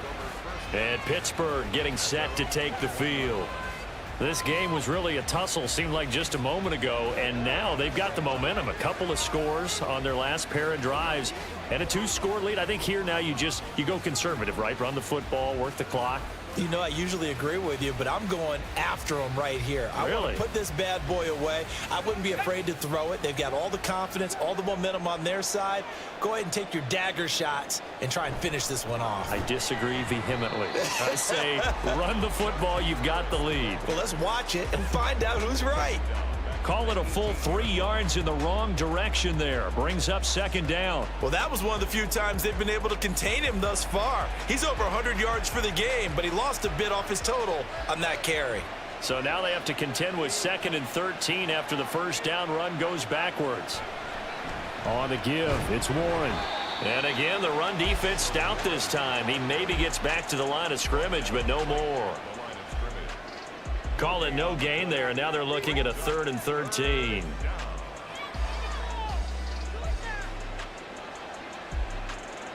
And not an easy spot here. They'll be in search of 13 yards to try to pick up the first.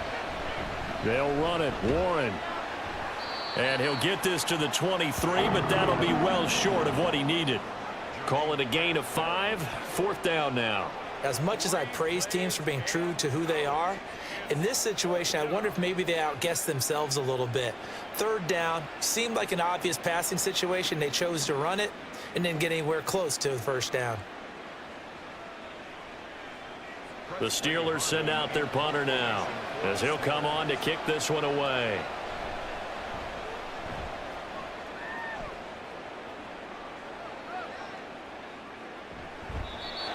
A big boot that time. 57 yards the official distance. And it will be 1st and 10 as they take over. There's a look at receiver Jamar Chase as the Bengals get set to go on offense. Seems like the measuring stick for a receiver for a great game is 100 yards. Well, he's well past that now. And as we analyze how he's getting him, that's where it really becomes fun because, let's face it, they keep sending coverage at him, keep trying to put the pressure on, and he finds ways downfield and finds openings. That's a really crafty receiver. Now Burrow on 1st down. Boyd's the target, and he has it over the middle. And they're going to get this beyond the 40 before he's taken down. An ideal beginning of the drive there as they'll get 20 and a 1st down. You cannot write these guys off just yet, not with a quarterback like that under center. You mean it actually crossed your mind with him running the team that you could actually maybe write this game off? Not yet. Not a chance. Not with him. We've seen it too many times. 1st down. Here's Burrow. A throw left sideline falls incomplete. And when you've thrown as many interceptions as he has in this one, you definitely start getting a little hesitant to throw the ball out wide because that's prime pick 6 territory. That time, he made sure the only guy who was going to catch it was sitting in the 3rd row. Here now is 2nd and 10, again from the 41. Here's Burrow. And this is going to be caught, but they'll say out of bounds. So it's incomplete.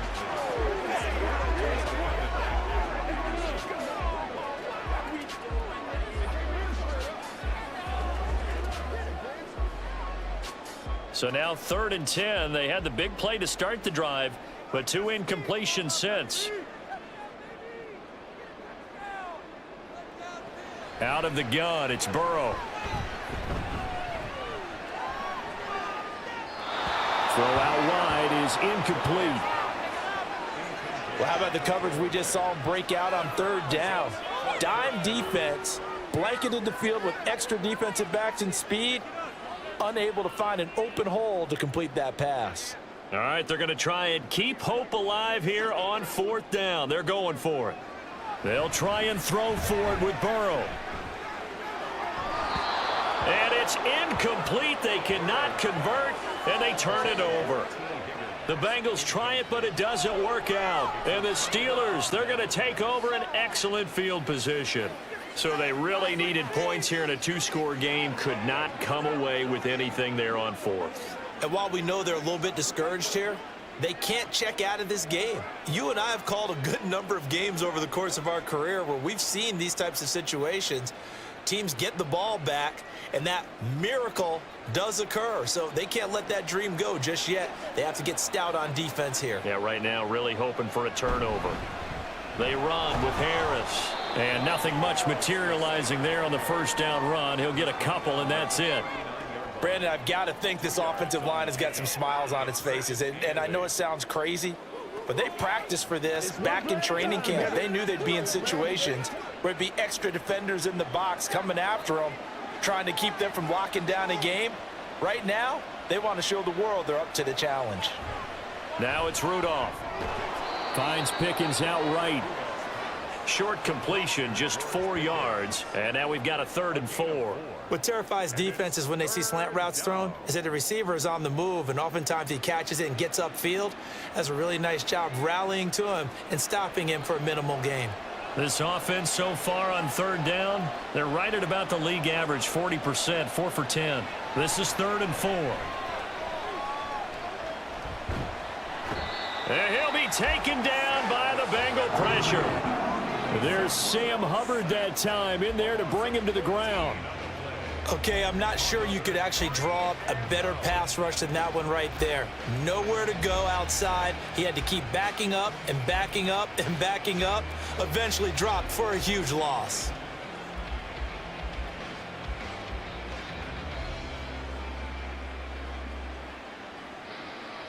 The Steelers send out their punter now as the drive goes backwards, so he's on to punt it away.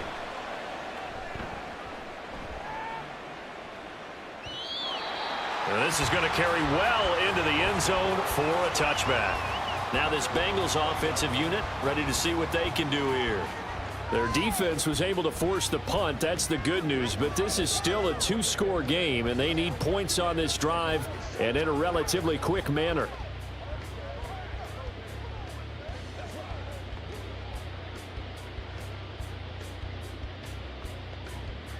On one, ready? Burrow and the Bengals with a 1st and 10 at the 20.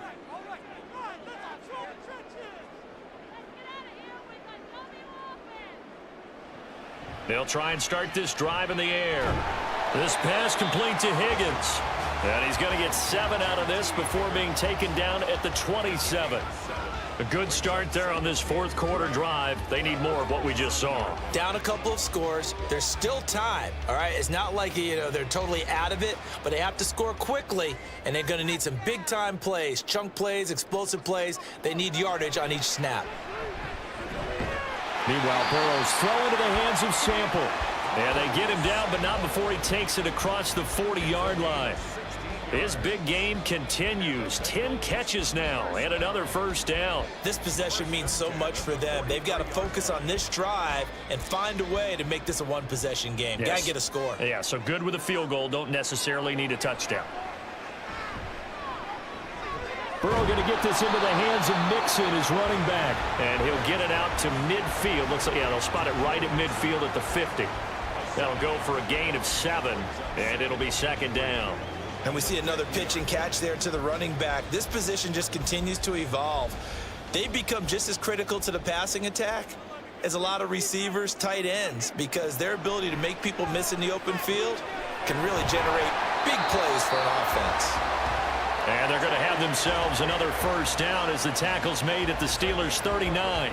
Charles, he's now over 400 yards passing in this one. It feels like he has a zillion completions. Just a very memorable effort from a guy that we thought could be in line for a big game, and he has exceeded our expectations. That he has, and I'm not really surprised at all, because when you look at this offensive unit, they are loaded across the board. And, of course, the guy throwing them, he's a big-time player himself. They brought it from start to finish and really helped get the better of the opposing secondary. 2 minutes left to play in this football game here on EA Sports. Here comes 2nd down at 5.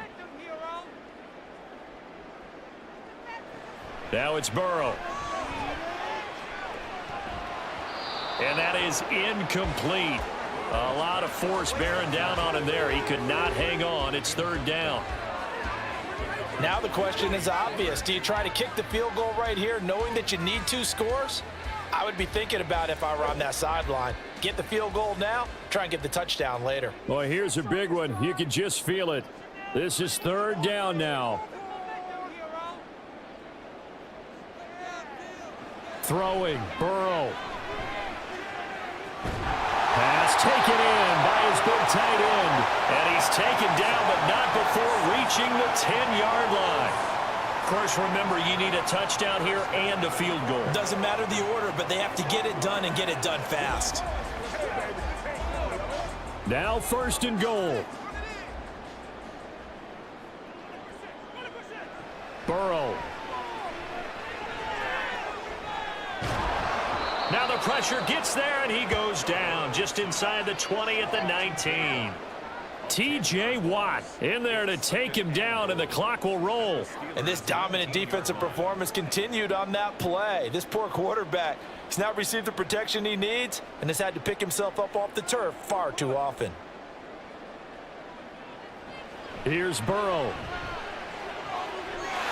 And this is caught down for a late touchdown. So hold everything here. This one's not over yet.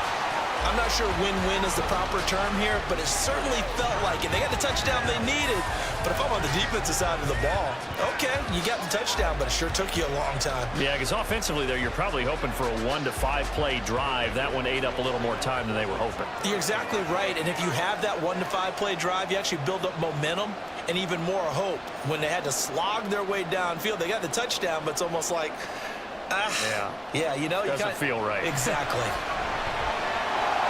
And this is caught. They got it. And that could be an important 2 points. It gets them back within a field goal.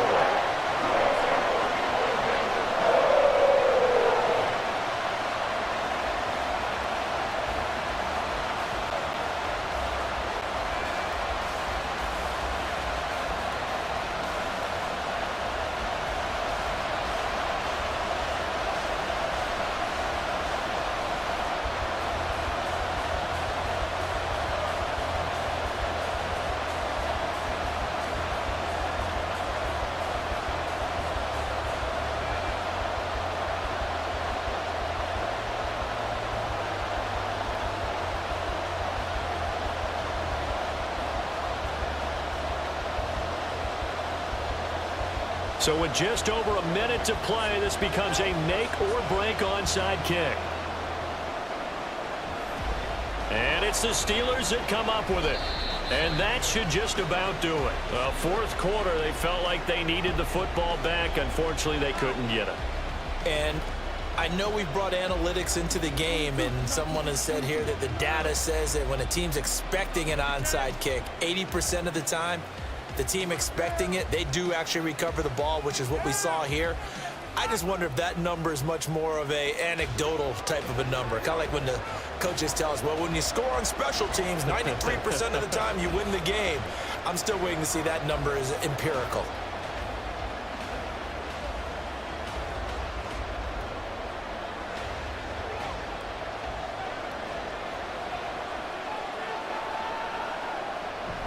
We've got to have 2 hands on the football here as they run on first down. On a nice burst there as he'll take this inside the 30 to the 28-yard line.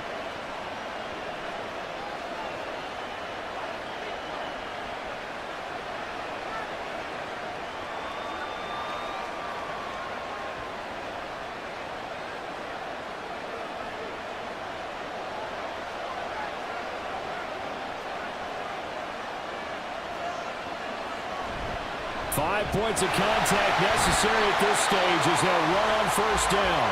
The Bengals going to use the second of their timeouts as they get the stoppage with a little over 50 seconds left to go in the game.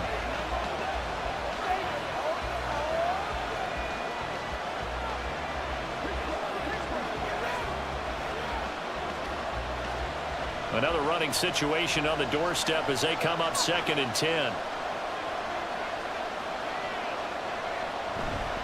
They stay on the ground. Again, it's Harris. Now the Bengals going to signal for their 3rd and final timeout as they get the stoppage with just under 50 seconds remaining in the fourth.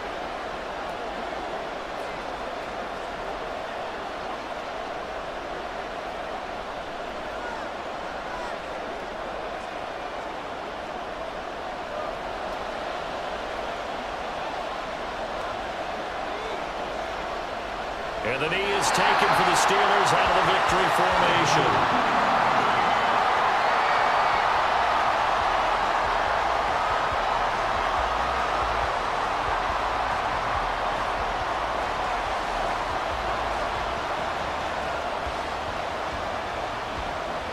So here we go. Maybe the biggest kick of the game forthcoming. This to swell the lead to 6.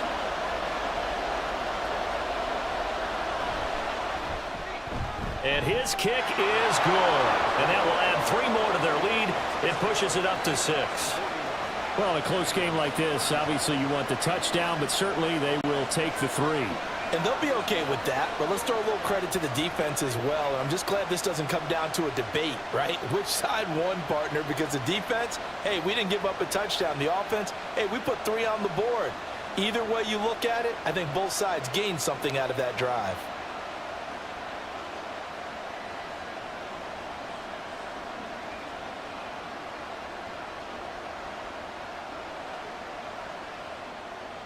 After the successful field goal try, here's Boswell to send it away.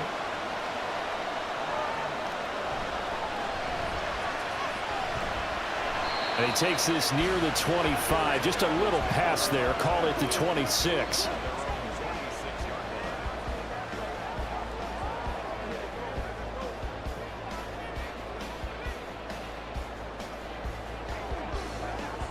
On 2.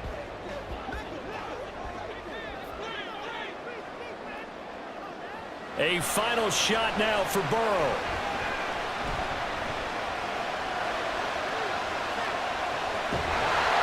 And it's incomplete. So their final drive comes up empty. And with that, the ball game is over.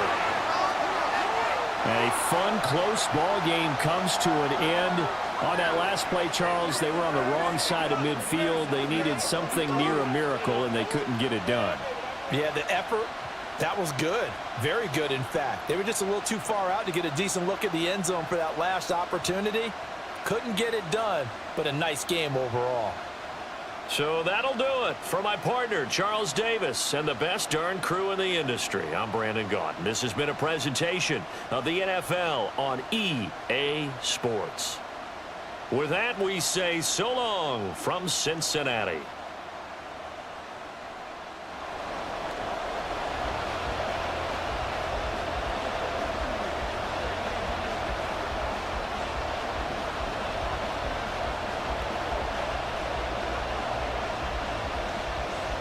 We are set to go. Evan McPherson to do the honors, and we are underway from Cincinnati.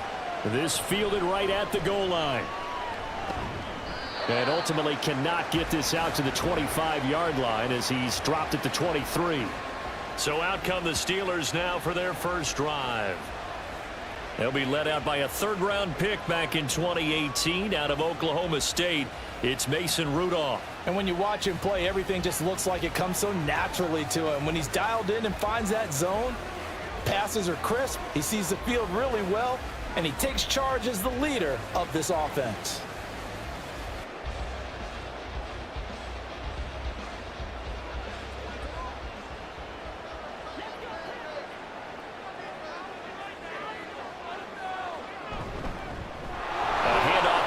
To begin the drive. And he'll power ahead, but only for about 3 yards. Second down coming up.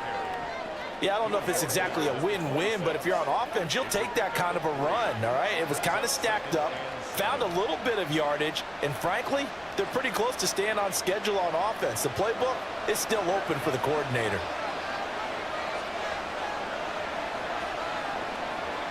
Rudolph now to throw. That ball caught by the former Toledo Rocket, Deontay Johnson.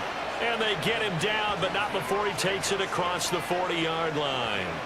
Pittsburgh getting 16 yards there and also a first down. You can see the time and effort and thought that they put into their passing game because it was evident right there. It looks like a simple pitch and catch, but you and I both know that they have planned for this and worked hard to make it happen. Here's a throw to his running back. It's complete. Just a gain of a couple there. And that's going to bring up second down. Well, offensively, that's the mismatch that you want. You want to force a linebacker to try and cover your back out of the backfield, out in some open space. But linebackers nowadays, they run like backs, and they take a lot of pride in covering. What a nice play he made there in the open field.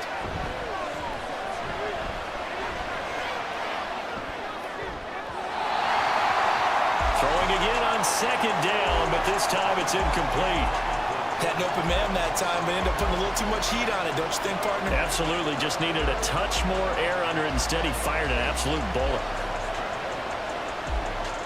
So the failure to connect on second down, that leaves him staring up here at a 3rd and 8. Rudolph looking to throw. The Bengal pressure gets him that time. Down he goes. Sam Hubbard making his presence felt in the backfield. In every game, we talk about what are going to be the keys as we go into it. Maybe that's a key for their defense today. Pressure the quarterback and make sure you play a good zone defense behind them, and they get their first sack of the contest.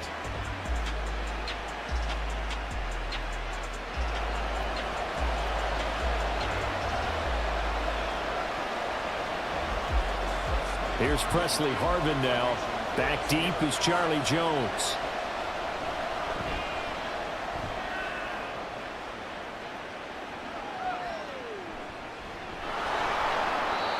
49-yard punt, 5 on the return. And they will take over 1st and 10. Here are the Bengals on offense, and here is Joe Burrow ready to lead them at quarterback. Hey, we all love a good story, and what we like even more, guys who can fight through adversity. Joe Burrow coming out of high school, goes to Ohio State, doesn't get a chance to start, transfers to LSU, not thought to be a top prospect, ends up the #1 pick in the draft, and justifies it. Tremendous play, excellent mobility, and leadership off the charts. Burrow going to lead up the Bengals here, 1st and 10 at their own 19-yard line. Here's Joe Mixon as they start on the ground. Oh, a heck of a move. And he'll take this to the other side of midfield before going out of bounds. That one good for 33 and a first. Now that's a big-time run. Lightning in a bottle, forget it. He exploded out of the bottle for that type of a pickup. So the line of scrimmage moves all the way across the 50 now as they come up 1st and 10.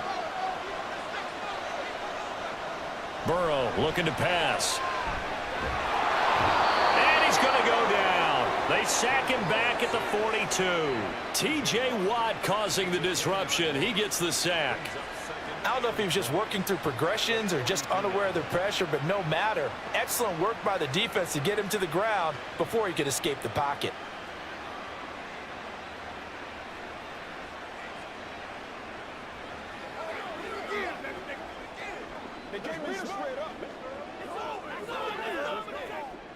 And the job becomes twice as difficult now. After the sack, it's 2nd and 20.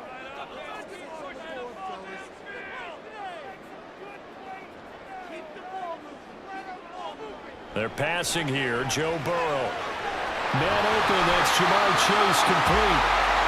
And they're going to have themselves another first down as the tackle's made at the Steelers' 37. A gain there of 21 yards. It's a game of matchups, and that's why you take your receivers and move them around a bunch, especially your best guys. And when they work out of the slot, you often hear the coaches talk about how great it is because it gives you a two-way go. You can break out or you can break in. That makes it hard to defend. The throw over the middle, taken in. And he gets this one inside the 15, just a yard or two shy of the 10. Back-to-back receptions for him, and it's another first down. I like that one, partner. They go back-to-back with excellent gains, and really it shouldn't be a surprise who they were throwing the ball to. He's their best guy. Yeah, we knew that they would get him involved early. They're doubling down on getting him involved early. Don't be surprised if they'll come right back to him again. They haven't shown the propensity to be able to stop him. Throwing on first down, but this one winds up to be incomplete. I think we'll see more of them trying to get him the football out of the backfield. They love what he can do in open space, and they believe that he creates mismatches they can exploit. So now 2nd and 10 after the incompletion on first down. To the air again, Burrow. Over the middle, he finds Higgins. 9 yards, and that leaves him just short, so it'll be 3rd and less than a yard. Fired that one in there, able to make connection on a nice in route. With those faster passes when they're going that fast, any hesitation as a quarterback that the deflection, if you miss, might be bigger and lead to an interception? Yeah, and the deflection works both ways. Maybe a defender gets a hand in the way and it pops in the air, and sometimes you throw it so hard your receiver can't handle it, and he pops it up in the air for the defenders to grab as well. But a moot point there as they were able to connect. Now throwing on 3rd down there, but he cannot connect. They're bringing a lot of pressure here already in the first quarter. Already sacked him once. Now they get in there and knock another one away. You think maybe that Tucker rule being gone makes defenses a lot bolder? Yes, indeed. That time, lucky that the arm was going forward. Incomplete pass. A 20-yard attempt. McPherson's kick is good. And the Bengals are on the board first here. It's 3-0.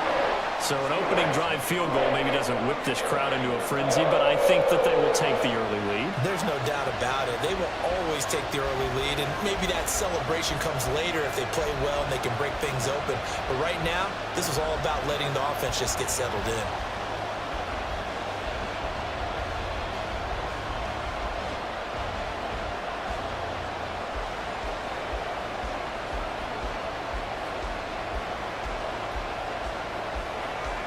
So after the made field goal, here's McPherson to send this one away.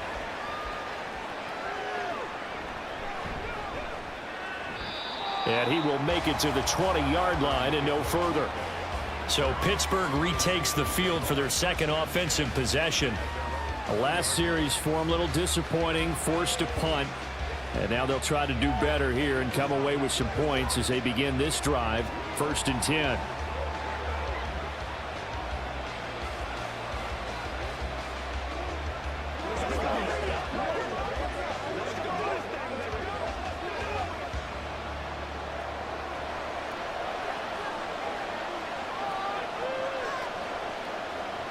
On 1st and 10, Rudolph.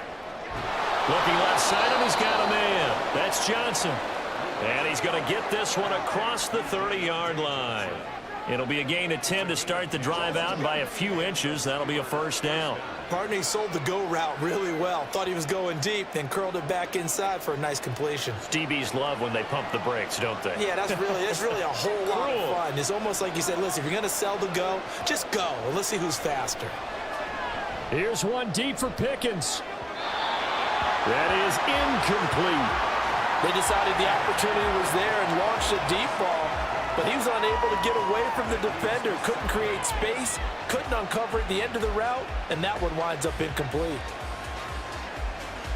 Line of scrimmage, the 31 as they line up 2nd and 10.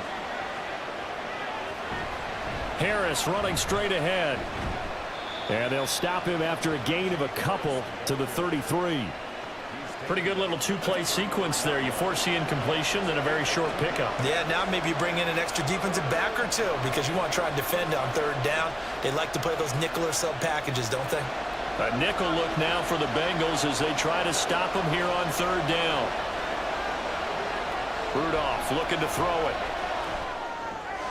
They'll get this to his tight end. That's Pat Freiermuth. And he will have a Steelers 1st down as they're able to get the 3rd down conversion. That's a play that will likely be forgotten when you talk about big moments in this game.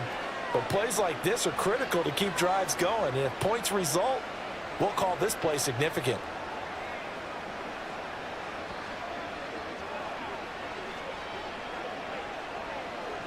A couple of 1st downs has the football position at the 43 as they come up 1st and 10. Here's Rudolph. And here's Freiermuth again. So give him 5 yards there on the pitch and catch, and that will bring up 2nd down. We've seen quite a bit of the short passing game here early on 1st quarter, haven't we? We have, and I think it works a couple of ways for this team because, number one, you throw the short game until they stop it. And if they're not going to stop it, you keep throwing it, and occasionally you'll break a tackle and turn into a bigger gain. Also, if they start to creep up, start to pressure receivers, now you go over the top, take it deep, and now you get some of those big shots downfield. A loss on that play, and now third down gets tougher. 3rd and 6. With his size, he's a tough man to bring down, but they do a nice job there stopping his progress and not allowing him to get back to the line of scrimmage. 7th play of the drive upcoming here on 3rd and 6.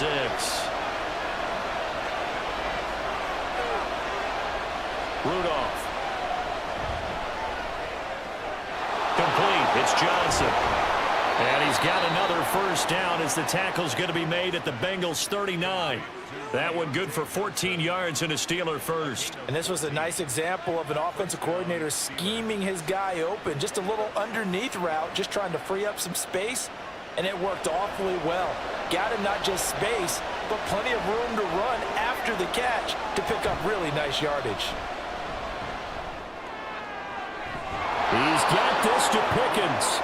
And he gets this one inside the 15, just a yard or two shy of the 10. A really good pickup of 28 yards. Well, we know he's got the speed there. He needed the speed and the hands. A great catch. And because of that speed, you have to respect it as a defender. So you have to either play off or make sure you're somehow in contact with him, and he's able to do exactly what you said. Use the speed to his advantage and go up and get the football. That's a big-time play right there.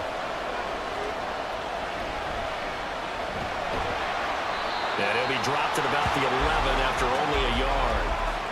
What a luxury to have a guy like this who can not only spell your starter, but can come in and keep drives going.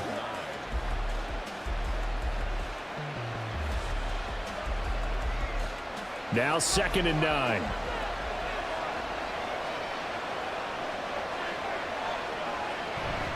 A run with Harris out of the shotgun. And a short pickup there down to about the 9. 2 runs in a row, but only 2 yards to show for it. Absolutely love the effort there. The ability to flow from his inside spot and stop that one at the line of scrimmage. Nice linebacker play. Here now a 3rd down and 8.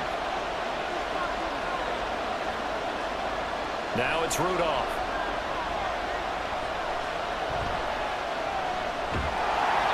And time finally runs out. He can't get rid of the football, and he's taken down. Trey Hendrickson drops him for a loss of 10, and it's going to be 4th and long. We always talk about how teams are so competitively matched, and you just want to make those plays that give you an advantage. How about right here? The difference between letting them score a touchdown versus holding them to a field goal, that's absolutely huge with the play he just made. And you know he hated taking the loss there on 3rd down. So on 4th down, the Steelers call on the number of Chris Boswell for the field goal try. Right hash, 37-yard attempt. Boswell's kick is good, and that will tie us at 3-3. So a dozen plays on that drive, CD, but in the end, it yields just the 3 points. Well, they were able to keep the defense on the field for a long time, but let's be honest about it. That was about as unsatisfying a drive as you're going to get. 12 plays, and you only get 3 points out of it. Not quite the ending they were looking for.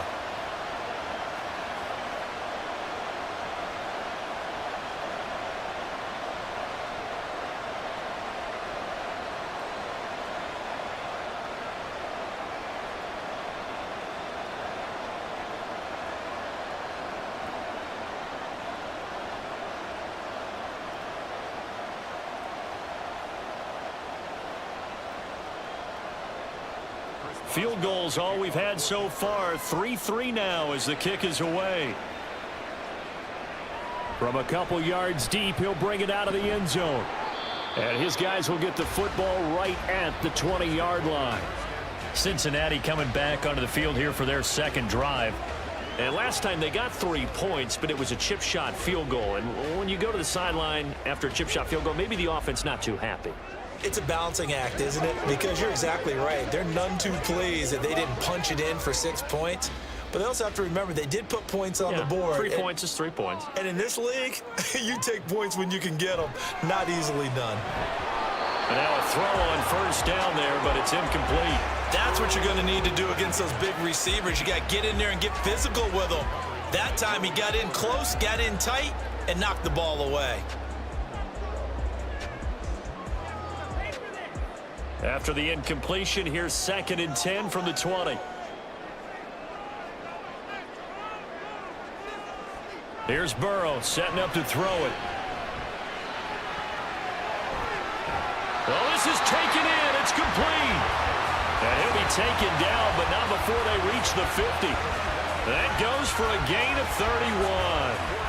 This play is a thing of beauty when it works as designed because they let the running back slip out of the backfield and head down the sideline on a wheel route. Number one, it's easy for him to get lost. And number two, really tough for the linebacker to run with him. And this ball's right on the money and leads to a big play. So the line of scrimmage all the way up to midfield now as they've got it 1st and 10. From midfield now, Burrow over the middle. That's caught by Chase.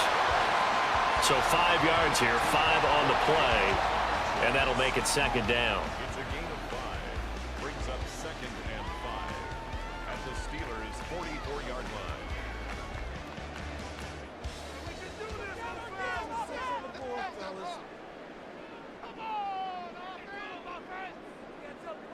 And Burrow going to throw again.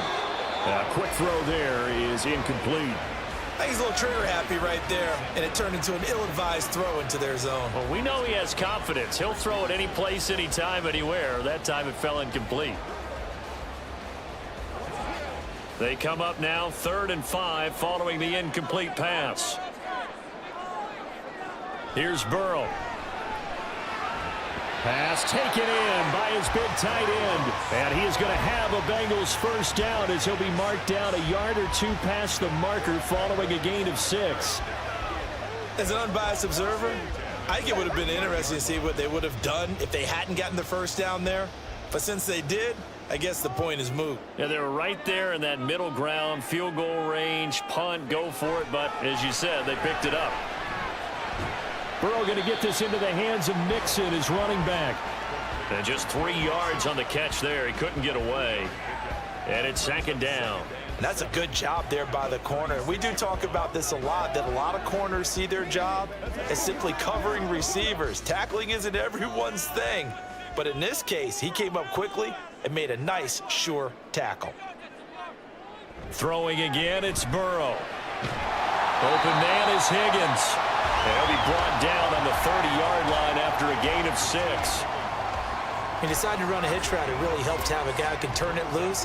And, boy, he rifled one in there on that one. Not much run after catch, but it worked really well. This will be play number 8 here on the drive. It's 3rd and a yard. They give to Mixon to try to pick it up. And he will have the 1st before he's brought down right on the chalk of the 20. 42 yards rushing for him now in his first 2 carries of the ballgame. His first carry of their 2nd drive, pretty solid. And, of course, remember back to their 1st drive, really strong throughout that one. Not only is he getting good blocking up front, but how about his vision to find the holes? And he's seeing things before they even open and hurdling through them. Throw right side into the hands of the tight end, Sample. This will be a 5-yard pickup as they move it from the 20 to the 15. Nice rhythm throw there on 1st down. He located his tight end, made a nice easy pitch and catch. Hoping he can break a tackle or 2. Wasn't able to do that there, but still good yardage. Here's a 2nd and 5.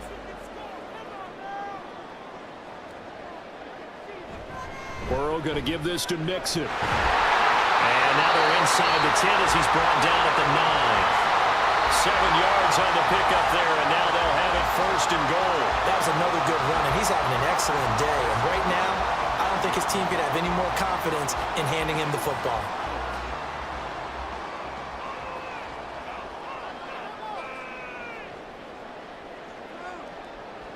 Now Burrow. This goes out wide for Mixon. And he'll be brought down here at the 3-yard line. That's good for a gain of 6, 2nd and goal. At the 3-yard line.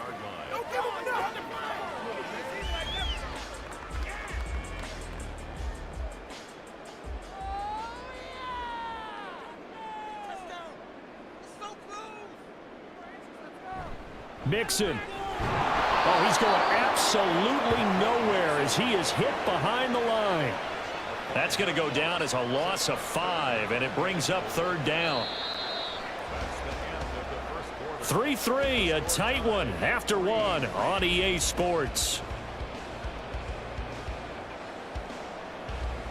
Ready for the second quarter from Cincinnati. It's the Bengals with the football here. They've been denied touchdowns in the red zone twice already. Here comes 3rd and goal. From the shotgun, it's Burrow.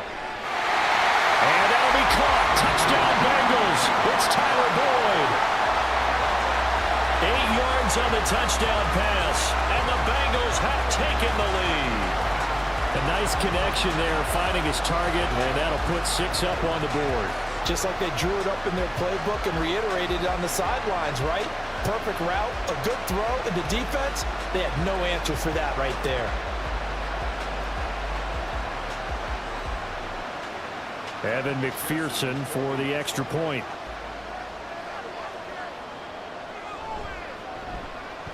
And it is up. And it's good. That'll make our score 10-3 now.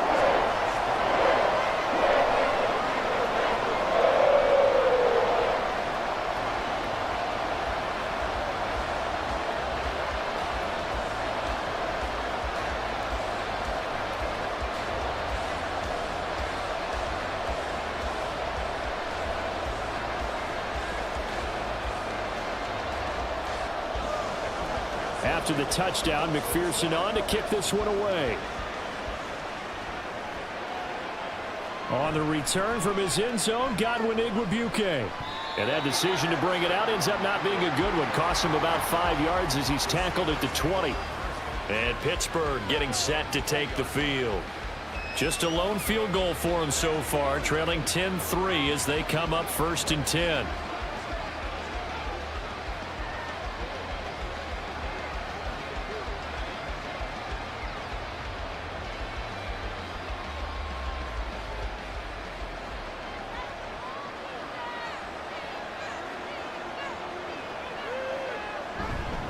They'll start the drive with Harris. And he still has yet to get on track in this first half as they're going to stop him behind the line. He'll lose a yard there, and it's 2nd and 11. I have a feeling they'll stay committed to running the football, especially on their early downs. They just haven't had a whole lot of success just yet.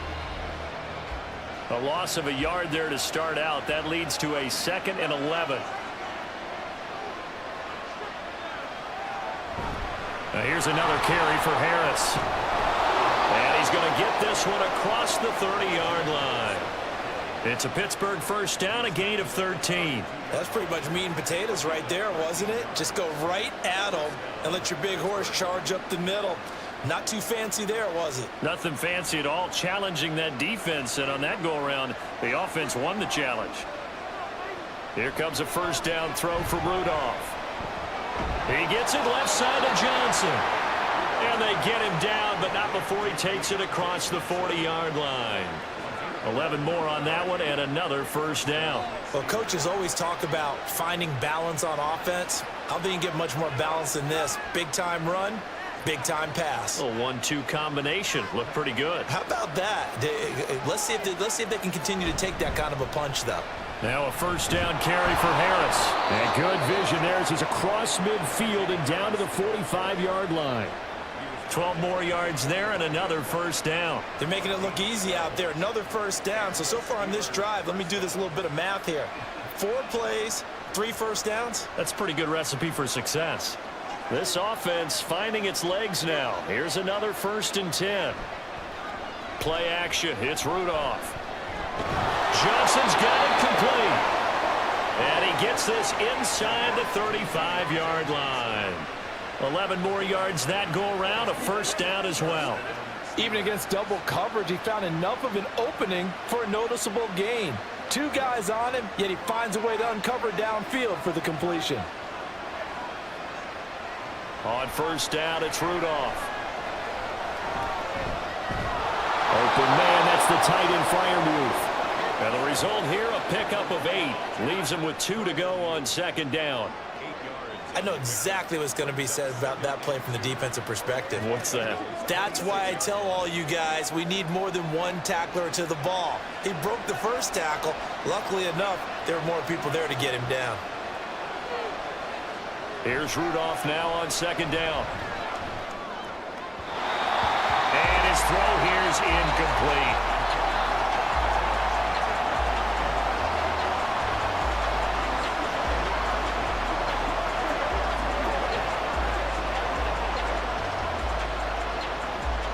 The offense on third down, they've hit 2 for 4 thus far.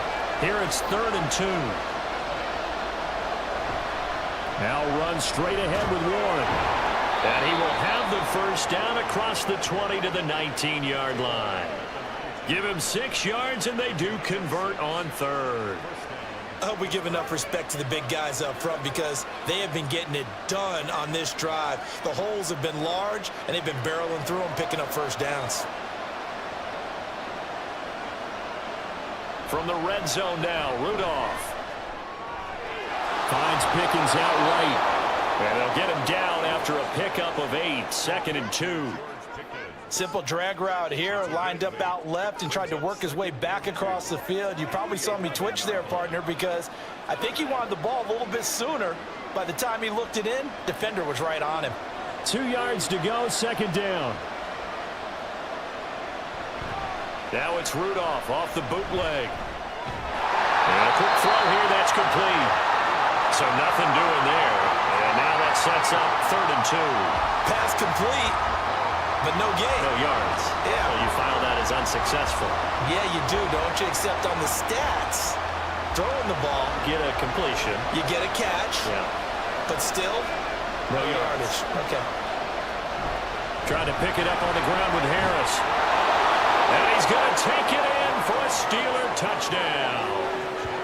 Najee Harris taking it in from 11 yards out. And the Steelers are an extra point away now from tying this ball game. Well, they were looking to pick up the first down on 3rd and short. They got a little more than they bargained for, finding the end zone as well. And oftentimes in short yardage situations, you get a lot of defenders stacked near the line of scrimmage, partner. So if you can get past that first wave, there's usually room to roam, and he found it.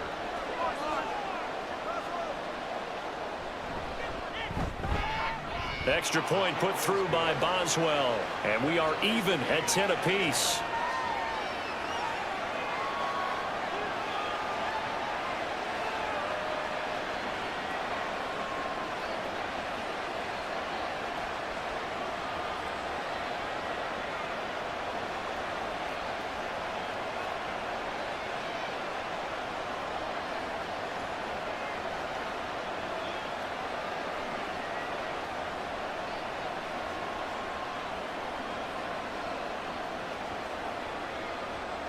All level now at 10 apiece as the kick's away. Taken at the goal line. And a decent return out to the 27-yard line. And out now, here come the Bengals. So both of these teams, Charles, coming off touchdowns now, but this offense, they just had to stand on the sideline, watch their opponent author a really impressive drive to reach the end zone.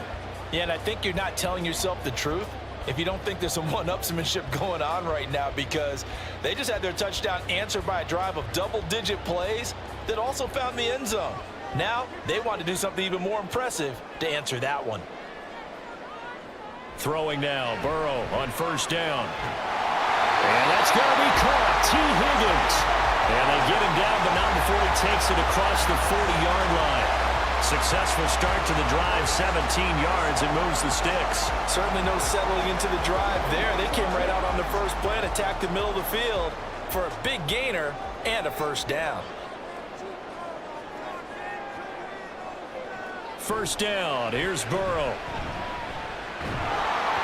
And he'll be hit as he releases it, and that'll fall incomplete. Partner, what we're seeing so far is a defense that's certainly coordinated. Both levels doing their jobs in tandem. The back helping the front helping the back. The pressure got home on that last play and forced him to try and throw through contact and short of the sticks. On second down, here's Mixon. And he'll get this one across midfield and down into Steeler territory. 53 yards rushing for him now to this point. That was a good run, and it got to the second level. And what I mean by that is that's where the linebackers usually play. First level being the defensive front, last level being the secondary. But the strong safety position ended up making the tackle, and oftentimes we call them a hybrid. Combination defensive back, combination linebacker. We saw the linebacker make the stop. And that one going nowhere from the start as he's met in the backfield and goes backwards. He lost 2, and it brings up 4th. I think Cameron Hayward's ability to take on blocks, hold the point of attack, and get upfield serves him very, very well. What a nice play there. Yeah, he can take on blocks because he's built like a block. So on 4th down, on is Brad Robbins to punt for the Bengals. The back deep for the Steelers is Calvin Austin. And that'll hit in the end zone. Much too much leg there. That'll be a touchback. Here comes the Pittsburgh Steelers and running back Najee Harris. So he'll be looking to get in the end zone again. Had the touchdown, as you see, last drive on 4 carries. And during the break, we were looking at some of the replays from the previous drive. Really good holes created, great space. Yeah, I like the observation you had, though, during that break about, okay, they've got to do something to slow down their runners. So is it bringing in more defensive linemen? Is it dropping in extra linebackers? What are you going to do? Personally, I'm going to take my safety and drop him into the box. I'm going to have at least 7 in there until he shows that he can beat me through the air. Yeah. I've got to slow down the running game. I was just going to say, you'll take the exposure in the passing game over the top until you can prove that you can stop the running game. Sometimes you go cold because you haven't thrown it in a while. Let's see if he can heat up again. From the 26, they'll line up on 2nd and 4. They'll fake it. Now Rudolph. Now a short pass pulled in by Washington. And they're able to get this one across the 35. His first catch there. Good for 10 yards and a first down. I got a kick out of that one, partner. You and I talk often about trying to hide receivers in certain situations. But a guy of his size, can't really hide him. But the tight end drag route, definitely an effective way to sneak him across the formation for an easy completion and a first down. And they will only muster a yard here to the 38. No doubt about it. A really nice job there by the defense, not allowing him to get to the perimeter. But that means your defensive ends, your outside linebackers, the guys that you pay big money to sack the quarterback, they also have to have interest in the running game as well. And they did a nice job there of holding the point of attack and not giving ground. On 2nd down, here's Rudolph. Throwing middle, but it's incomplete.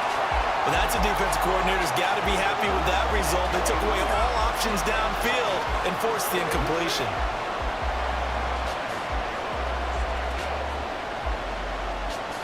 After an incomplete pass on 2nd down, that'll leave him trying to convert on 3rd and 9.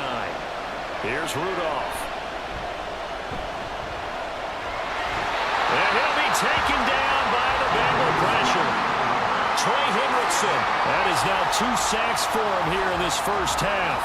A good scheme and an early win for this pass rush. They got back there before he could work through his entire progression and ended that play early.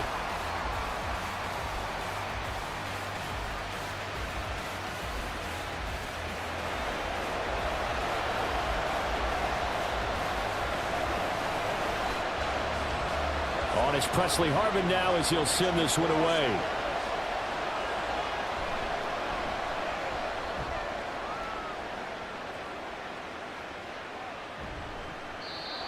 .46 yards on the boot. The coverage holds him to just 3 on the return. And out will come the offense as they take over. So now the Bengal offensive unit back out onto the field.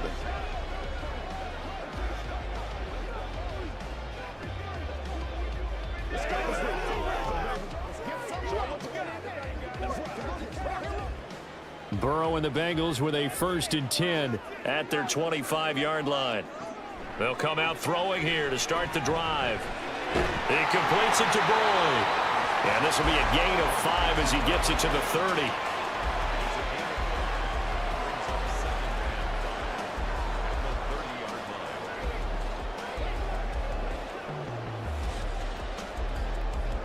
Ball on the 30. They'll come up with a 2nd and 5. Off the play fake, here's Burrow. Toward the sideline, and look at that catch. Dragging the toes, and that's going to be a first down. Well done. Give him 12 yards on that one. It earns him a fresh set of downs.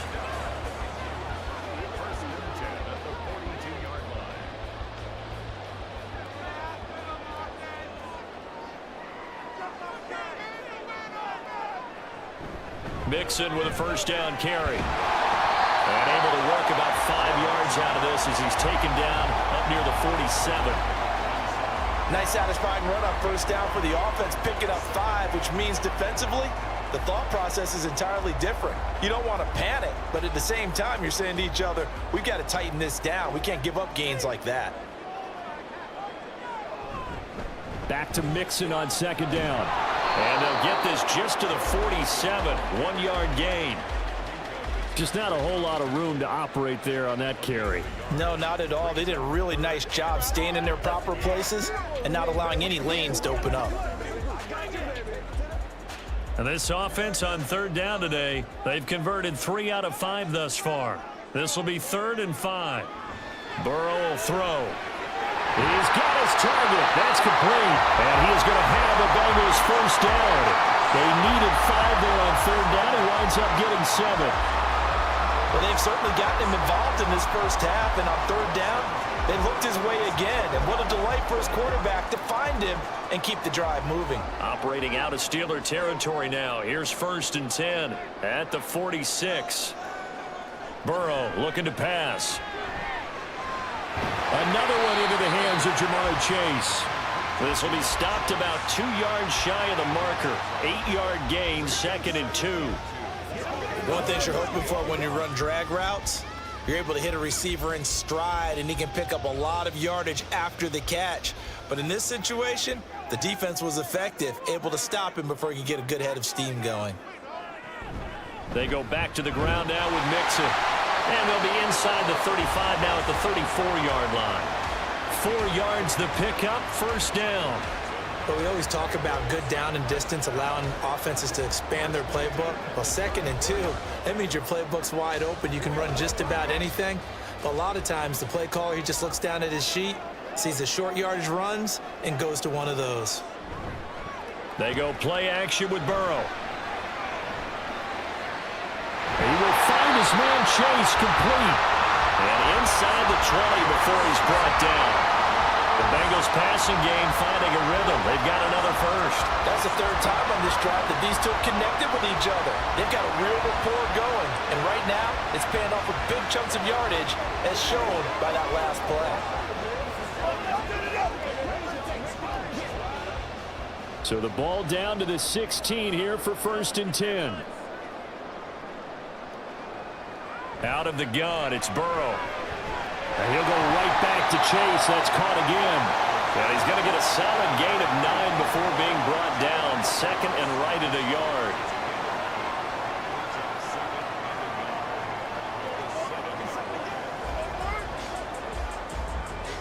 Here's 2nd and 1 now from the 7. Here's Burrow setting up to throw it. And that is caught. He's got it for a Bengal touchdown. Drew Sample, a 7-yard touchdown grab. And the Bengals have broken our tie as they take the lead. You got to figure down by the goal line. This is where a tight end earns his money in the high traffic area. And he's able to work free in the middle of the end zone and grabs that one for a touchdown. McPherson on for the point after.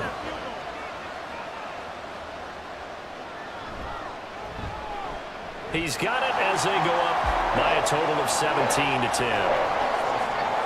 A 10-play drive that time. And it's finished off with a Cincinnati touchdown.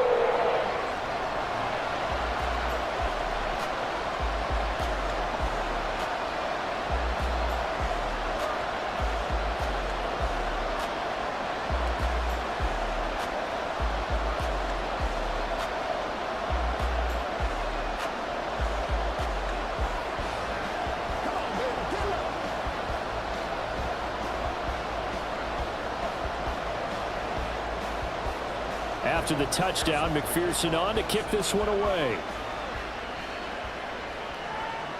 This taken in at the goal line. And he brings us out past the 20 to the 24.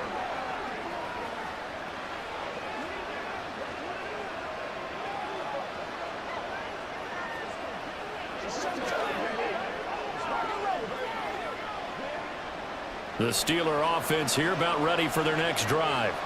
They find themselves down 17-10 as they come up on a 1st and 10. Throwing there, but this pass is going to wind up incomplete.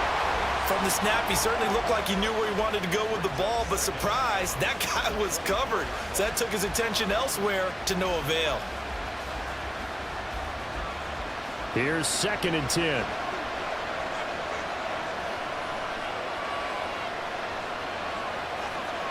Rudolph looking to throw. That's going to be caught by Pickens. And he's taken down but able to slip across the 35. 12 yards that time, and a Pittsburgh first. And now at this point in the first half, you've got to realize as an offense, you're not going to get it all back in one fell swoop. This is going to be about sustained drives and making sure you finish with points. And that's a good throw there for a first down. Now a throw here to his running back. And he slips up past the 45 before being tackled. 11 more on that one and another first down. Well, I like the play design there. They occupied the defense downfield, everyone trying to account for someone.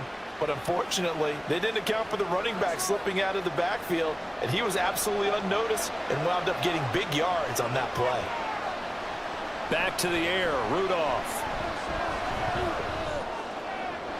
It's Najee Harris now on back-to-back plays with a catch. Now the Steelers use the first of their 3 timeouts, as the stoppage will come with a little under a minute to go in this first half.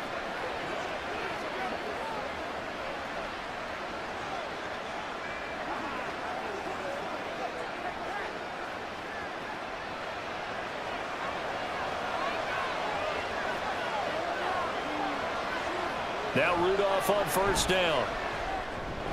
Complete. It's Johnson.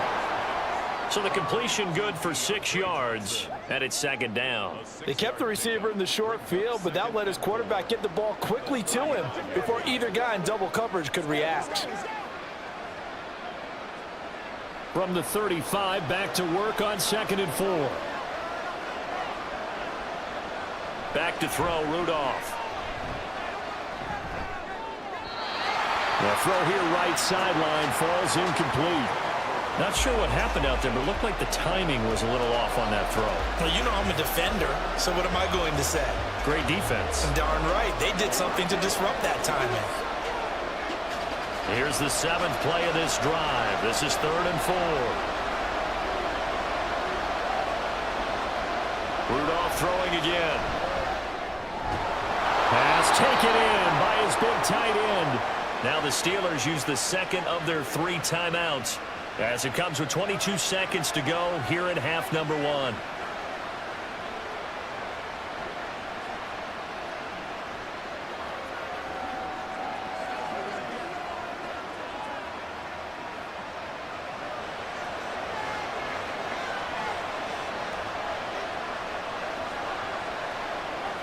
On 1st and 10, Rudolph. Going to throw deep for the end zone. And incomplete on the deep ball. He certainly had a good game throwing the ball so far, but I think he was trying to take that from good to great with that throw, trying to get one downfield. So now they'll come up on 2nd and 10, once again from the 28. Now it's Rudolph. A short one there to Freiermuth. They get 7 out of that, so they're left with a 3rd and 3.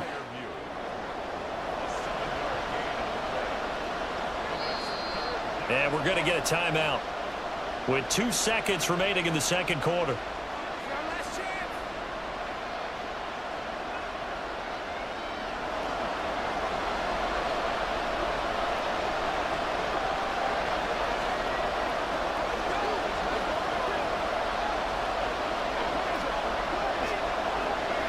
So with 2 ticks left here in the half, on is the field goal unit. He connected on his first. This time it's 39 yards away. Boswell's kick is good, and that will do it for this first half.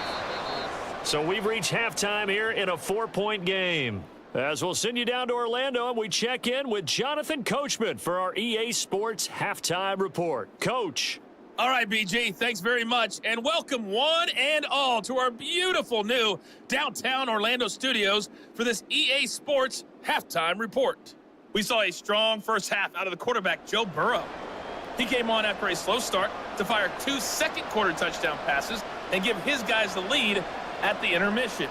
Okay, Coach, yeah, adjustments likely going to play a big role in this third quarter in what's been a tight contest so far.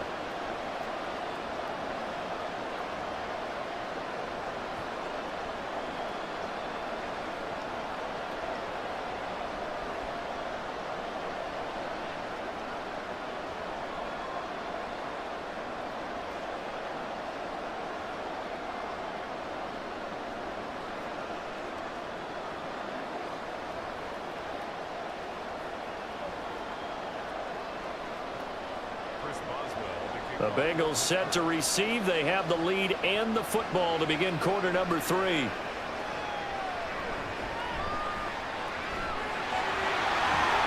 able to take it past the 25 and up to the 28-yard line. The Bengal offense now with a football first here to begin quarter number 3.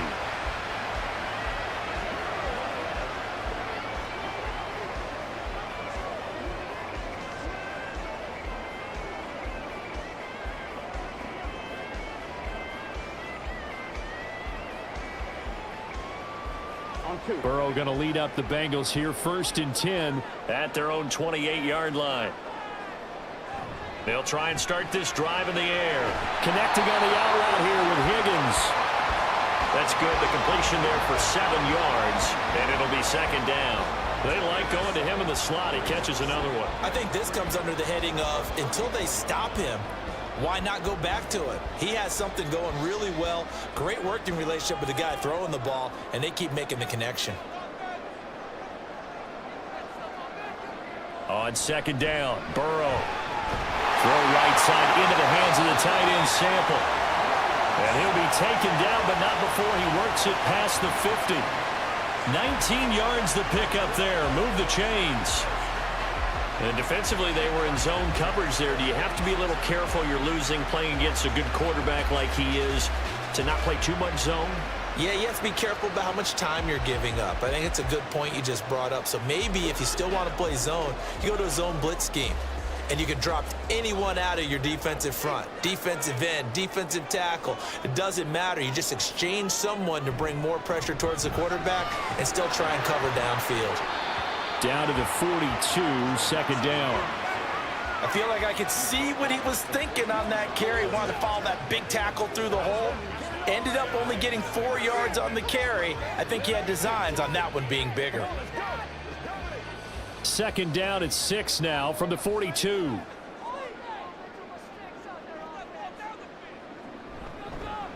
Burrow going to keep it running right. And he is going to lose yardage here. It'll be a loss of a couple on the play, so now 3rd down coming up. Well, that play never really got off the launching pad. He had a linebacker in his face before he had a chance to do much of anything. Yeah, I think it's big boys up front, that offensive line. They've got to do a little bit better job of protecting him if they're going to continue to run the option like this. On 3rd down, Burrow. Work in the middle of the field, and he's got a man complete. And they're going to have themselves another 1st down as the tackle's made at the Steelers' 32-yard line. Whenever we talk about moving the sticks and controlling the football, there's a great example right there. Those are the 3rd downs you need to convert to win football games. We're in the 3rd quarter of this one, and this is a tight one.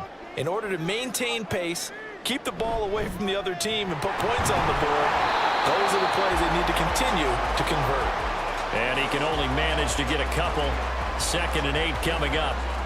Well, any lane that might have been open there was closed pretty quickly, and that was because the defensive front, they won that battle at the point of attack at the line of scrimmage. They used great leverage, held their spot, and stacked him up.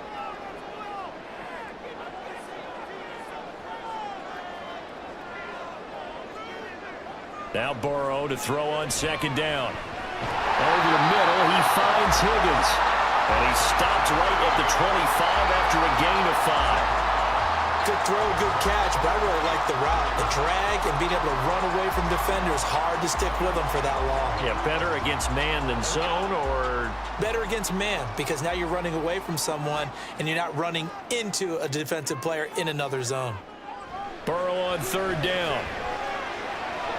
Able to find the open man. That's complete. And they've got it inside the 10 at the 8. His first catch of this third quarter. He had 7 in the first half. It's also a first down. A little football 101 there. You just see the receiver try to run down the defender, meaning he goes right at him and really trying to move him a little bit towards the center of the field so he can put his foot in the ground and break to the out, to the sideline, and make a catch.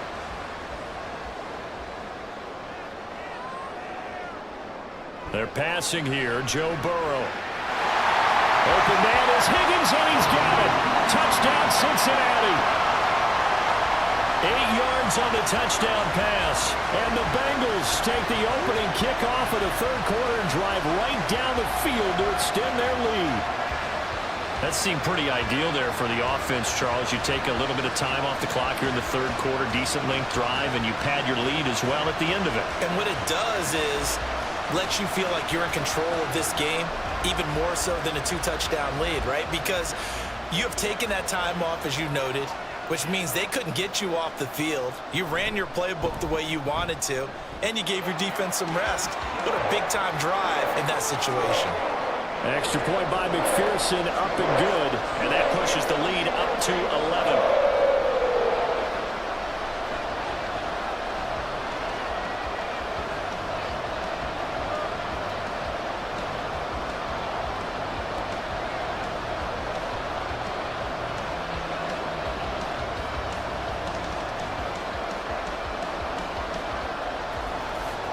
After the touchdown, McPherson on to kick this one away.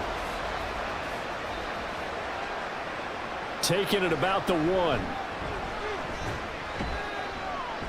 And up to about the 26-yard line, just across the 25. Time for the Steelers offense now to get set for their first possession of half number 2. And their deficit a little wider than it was at halftime. Does that touchdown a minute ago change the thinking here at all? I think it does, at least a little bit, because now urgency has to start setting in. You can't go out there and go 3 and out and run the risk of falling behind substantially, but you have to do it without pressing, because pressing, that'll lead you into bigger errors. Rudolph's throw complete to Freiermuth. Call it a gain of 3 on the play, and that'll bring up second down. They'd love to just strike back with a touchdown right here, and if it's a long play, so be it. But the main goal, get a couple of first downs, run some plays, run some clock, allow their defense to get a chance to catch their breath, settle down, and relax a little bit after they just gave up a score.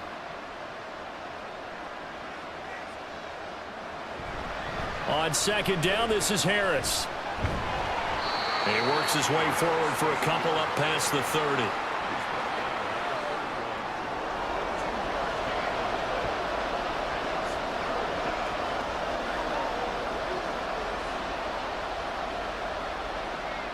This offense in desperate need of a conversion as they come up on third down. Rudolph now to throw. And got his man complete. And they'll get this well past midfield before being stopped just before the 35. One heck of a third down conversion. 33 yards. I don't care what level of football you played. This one was a universal, wasn't it? When we were kids and we played touch football, remember we get in these positions and you just say, everybody go along and hope someone would come free.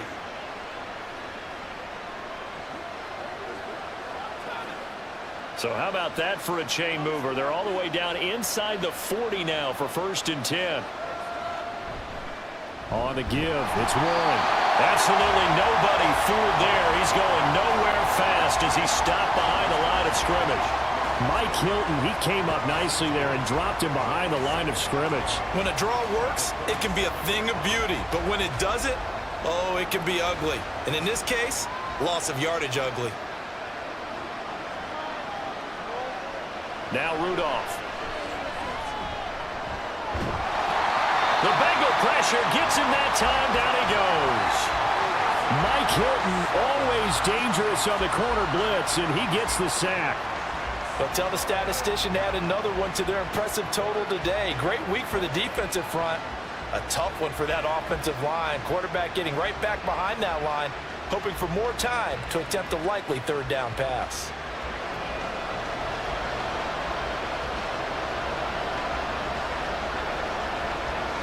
Need something from deep in the bag of tricks here after first and second down went backwards. It's third and very long. Here's Rudolph. Under pressure, and they got to him again. Sam Hubbard picks up his second sack of the afternoon. This defense, they just continue to feast. 5 sacks now as a unit. It's been quite an afternoon getting to the quarterback.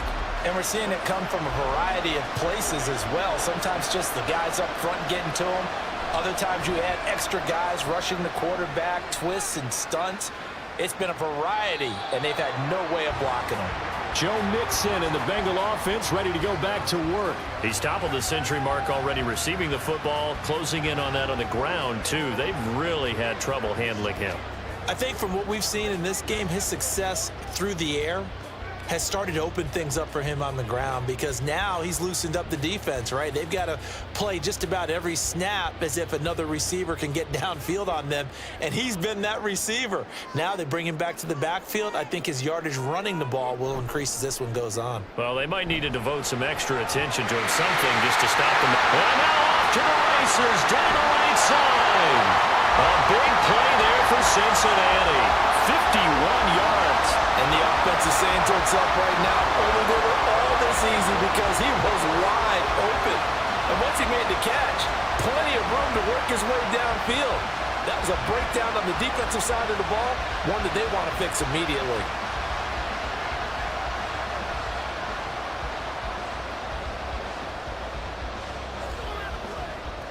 So that changes things in a big way. Now from all the way down inside the 30, here's 1st and 10.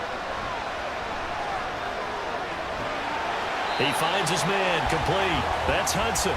2 yards that time. A stark contrast from the big chunk on the previous play. Oh, it's time to give a little credit there to the defense. They played that very well because it was a drag route, and he ran it a little shallower than normal as he worked straight across the field. He was hoping he'd get lost behind the defensive line, but once he made the catch, nowhere to turn upfield and gain any yardage. Now it's Burrow. Throw left side, complete to Chase. And Chase going to pick up a Bengals first down as he'll get this down inside the 20. 8 yards on the pickup there, and it moves the sticks. This has to go down as one of the simpler routes in the playbook, but oh so effective. Nice completion there. Keeps the sticks moving. From the red zone now, here's Burrow first down. And he'll go right back to Chase. That's caught again. Touchdown! Jamar Chase on the touchdown throw from Joe Burrow. And the Bengals add 6 to their lead. The partner, he has carried them in this ballgame throwing the football. All 4 touchdowns through the air. And that's really helped them get this nice lead. And I know it's a team game, but right now, he is truly the focal point. Every touchdown his team has so far has been the result of his arm. How about him throwing it downfield, creating big plays? I don't know how you slow him down unless you can make him uncomfortable in the pocket. Extra point by McPherson, up and good. And the lead is up to 18 now. A 4-play drive spanning 80 yards. And it was Jamar Chase who finished it off with a touchdown reception.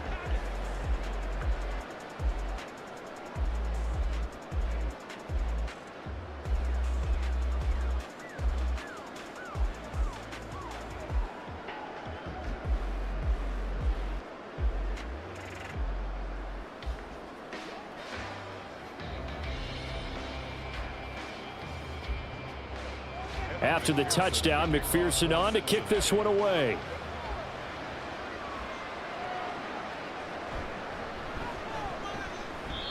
And not much happening on the return as he'll get this to about the 23. The Steelers ready to take over on offense.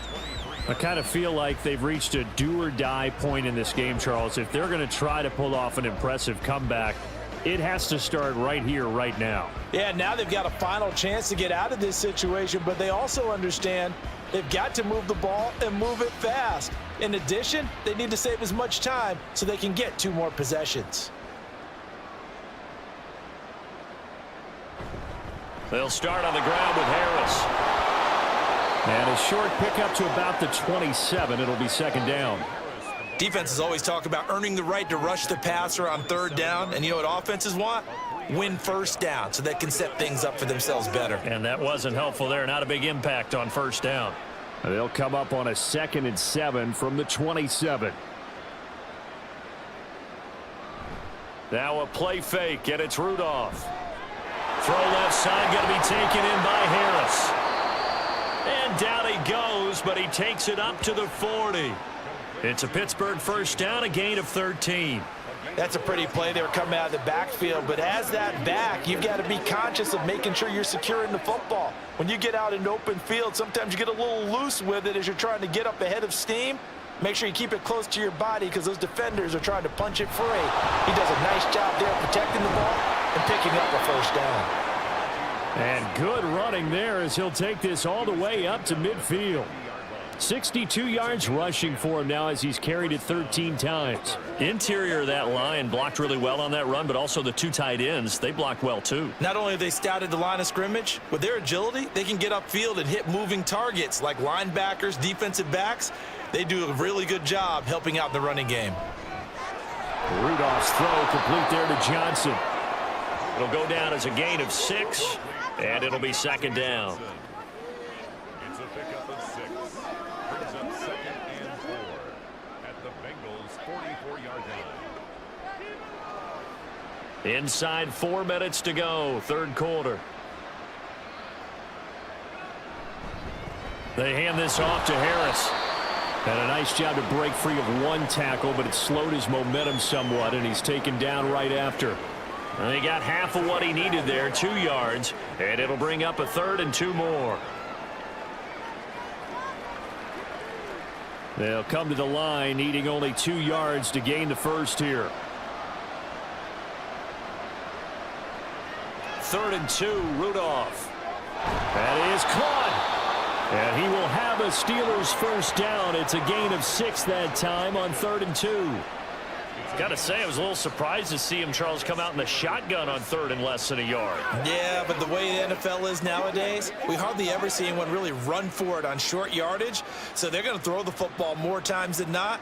That was a nice, easy rhythm throw right there, and they pick up the 1st down. A handoff for Warren. And this defense not ready for that one as he'll take this down inside the 25. A Steeler 1st down on the pickup of 11 yards. Pardon, if you want more carries, I think we saw how you get them. Showed that he's got the fresh legs, and he picked up the 1st down on that run. Don't just ask for them. Show them that you're supposed to get the football.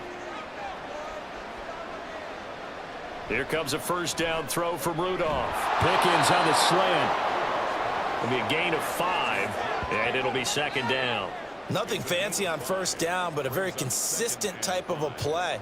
Hit that slant. A lot of people call it an extension of the running game, and it can be if that pass is completed, because you hit a guy on the run like that, he often can go for big yardage. Sets him up nicely for 2nd down, staying ahead of schedule. On the give, this is Harris. And just a couple yards there down to the 17.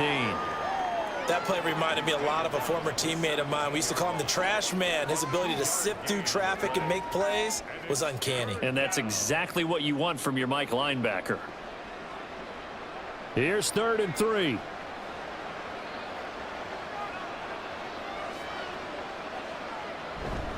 They'll run again with Harris.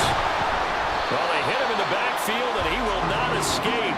And that is not going to get it done. This defense not budging. Back-to-back carries of just 2 yards. That's a really alert defense there because they saw the heavy look come in from the offense, countered it with extra linebackers who brought a little bit of speed and heft, and able to really make a big-time play for their defense. Now Chris Boswell for the Steelers field goal try. From the right hash, it's a 35-yard attempt. Boswell's kick is good, and that'll get the deficit down to 15. So that maybe not exactly what they were hoping for, but it does get them back within a couple of scores. And at this point in the third quarter, you don't have much margin for error, and that means you can't have drives that end with nothing. Whether it's a punt, a turnover on downs, those have to go away. You have to end with a kick, either a field goal or an extra point after a touchdown.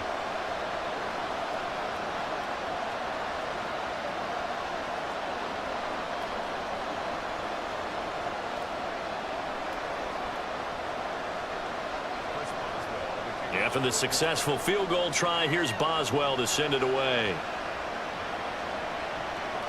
This fielded right at the goal line.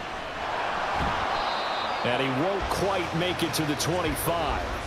Here again comes Joe Burrow and the offense for the Bengals. He continues to just torch this defense. Perfect on the last drive, including his 4th touchdown pass of the game. Similar to hitters that are in that great zone in baseball, and they say the ball looks bigger when it's approaching the plate and they're smacking it around. I think for him, the windows to throw into are wide open. Doesn't matter whether they're tight or not. He feels like it's wide open, puts it in there. 4 touchdown passes. He thinks he's going to throw a whole lot more before this one's over. And he gets this one just shy of the 40 to mark him down at the 39. 15 yards is the pickup there, and the drive starting very nicely. First down. And now we get into the psychology of the whole thing, because a lot of teams with a 2-score lead in the third quarter, they almost become defensive with their offense, just playing not to lose. I think with this team, you got to figure at this point, this is a great spot for them to go into attack mode, really try to put the hammer down and finish this one off. It'll go as a gain of 4, and that's going to bring up second down. Let's just make this one simple. Could he be any more open than he was on that play? Yeah, they lost him going to the outside. Hard to believe, because you go through your accounting on each and every defensive snap. Who's got who, what defense you're in. That was totally a blown coverage. Burrow's throw taken in here by Chase. And they're going to have themselves another first down as the tackle's made at the Steelers' 41-yard line. 3 quarters have come and gone. We'll return with more after this. You're watching the NFL on EA Sports. Back now in Cincinnati. It's the Bengals in possession of the football and in possession of the lead as well as we start the 4th. Operating out of Steeler territory now. Here's 1st and 10 at the 41. And Burrow going to throw again. Another one into the hands of Jamar Chase. Give him a gain of 5 on the completion, and that will bring up second down. At the Steelers' 36-yard line. Let's go now.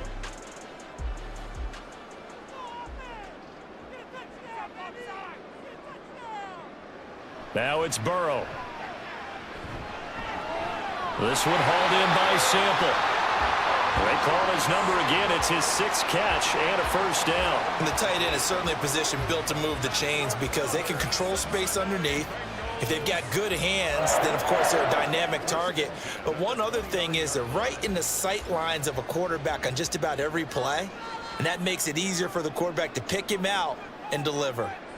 First down. Here's Burrow. That's complete to the tight end Sample. Well, that tight end position, it just seems to continue to evolve every year in the NFL. Yeah, you're getting really terrific athletes. A lot of them maybe were wide receivers at one point. They continue to give you speed, great hands, and big bodies, which make them excellent targets for quarterbacks. Burrow going to fake to mix it and now look to throw. He finds his man, complete. That's Hudson. So give him 5 yards there on the pitch and catch. And this will wind up being a 3rd and 3. Such a tough position to defend near the line, even when you add a second defender. But the big man shrugged off the extra body and made the play call a success. The 8th play of the drive coming up. It's 3rd and 3. They give to Mixon to try to pick it up. And they needed 2. They could only get 1. 4th down. When a good play is made on defense, oftentimes leverage is the key to everything. Defensive line not getting turned, all the other guys making sure they're in the right spot, and on that play, they were able to stop them short of a first down.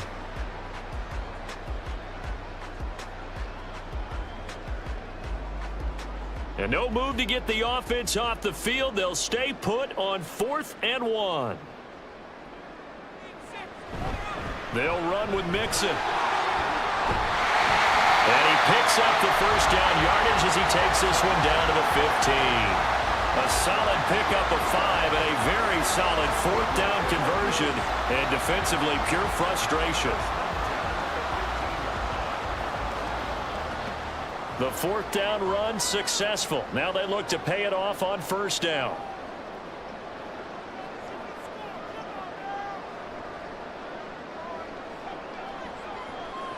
Burrow will throw. Open man is Higgins, and he's got it. Touchdown, Cincinnati. A great play there. His 2nd touchdown of the afternoon. And the Bengals have pretty well put it away here in the 4th quarter. Well, I've heard you use the term put-away drive, and that right there seemed like the definition of a put-away drive. Yeah, it certainly just pops right up out of the book, doesn't it? Because up 2 scores already, just wanted to possess the football, keep converting and picking up 1st downs. And if the drive ends in 3 points, that's terrific. If it ends in a touchdown, fantastic. And McPherson on for the extra point.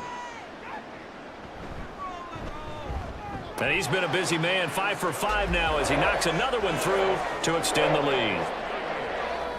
So the drive goes 75 yards, 10 plays. And it was T. Higgins who capped the drive with the touchdown reception.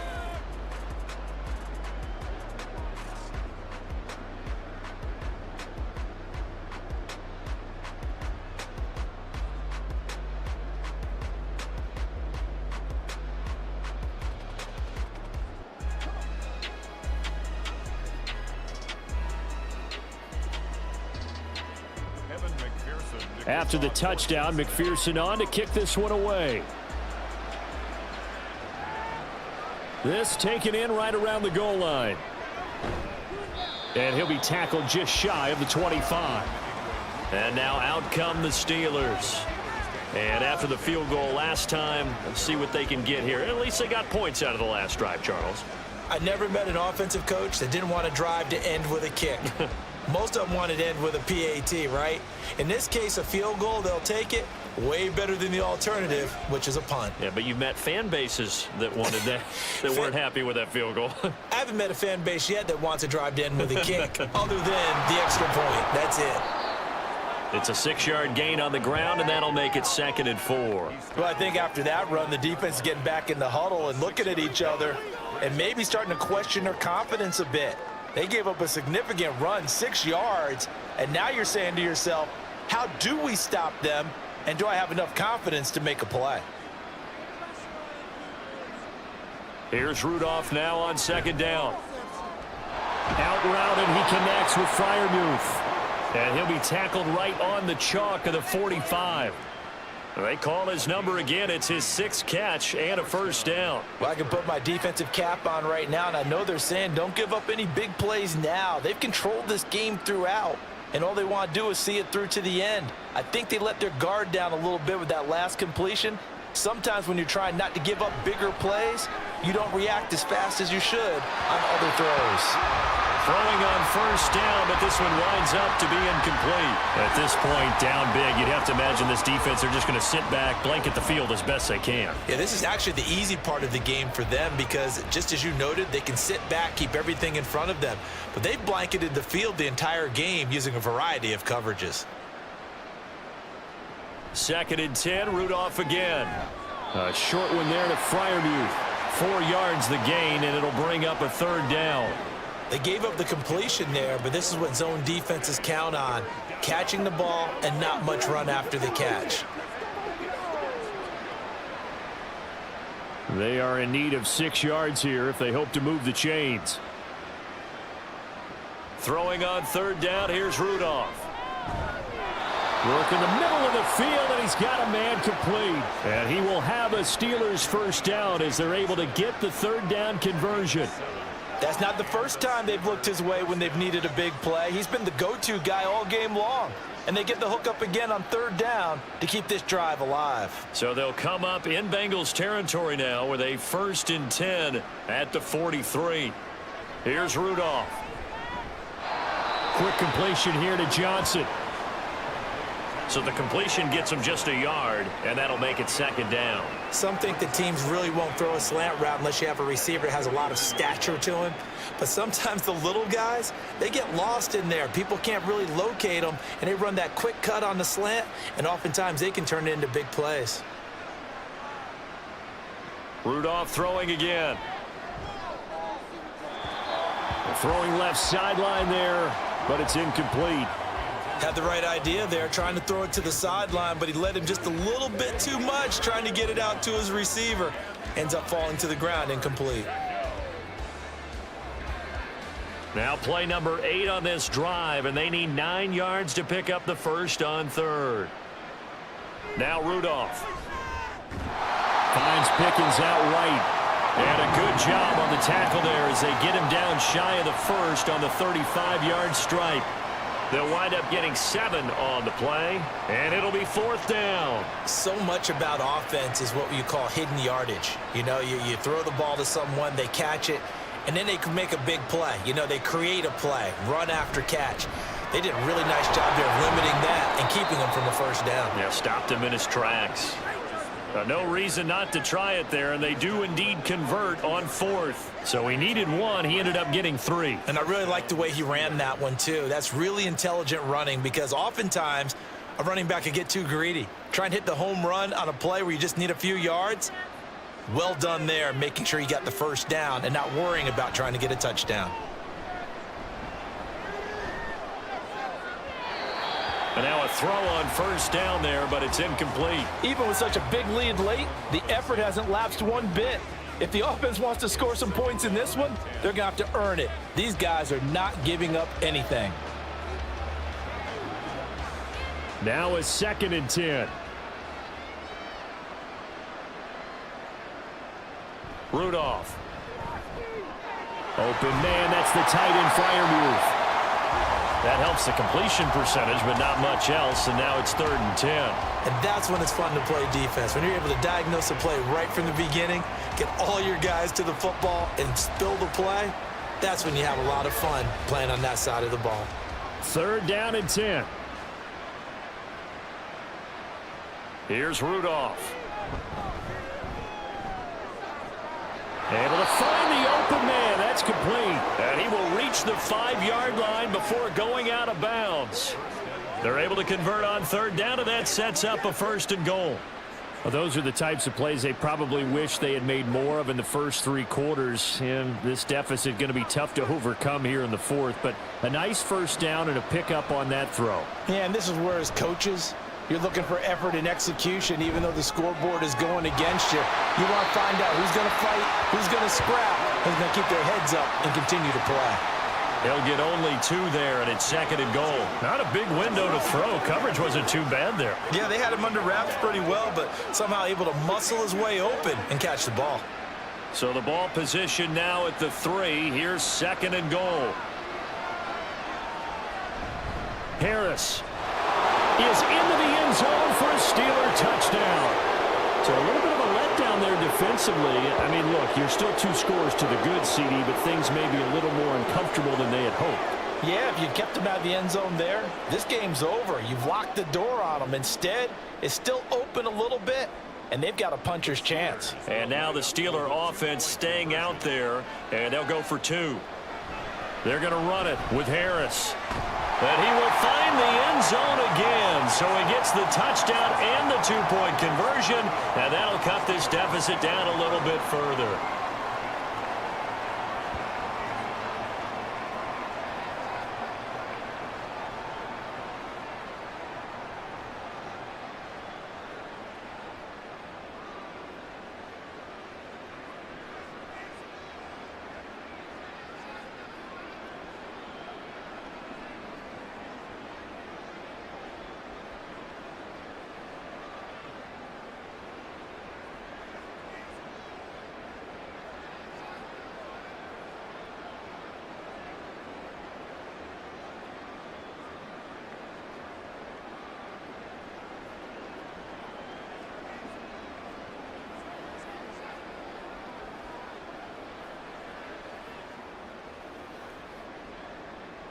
Boswell now to kick it away after the touchdown.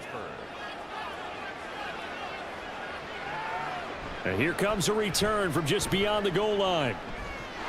Now a crease here as he's past the 30. And it'll be a terrific return here as he gets it down all the way inside the 30.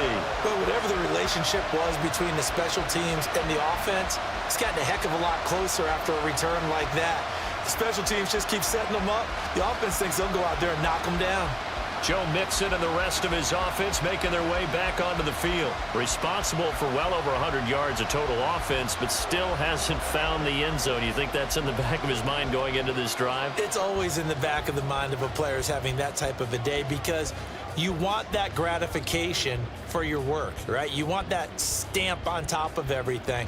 But bottom line for him, he's doing great work. Sometimes it just opens it up for other people to actually get into the end zone for him. The runners, you know, would they rather have 60 yards, 3 touchdowns, or 150 no touchdowns?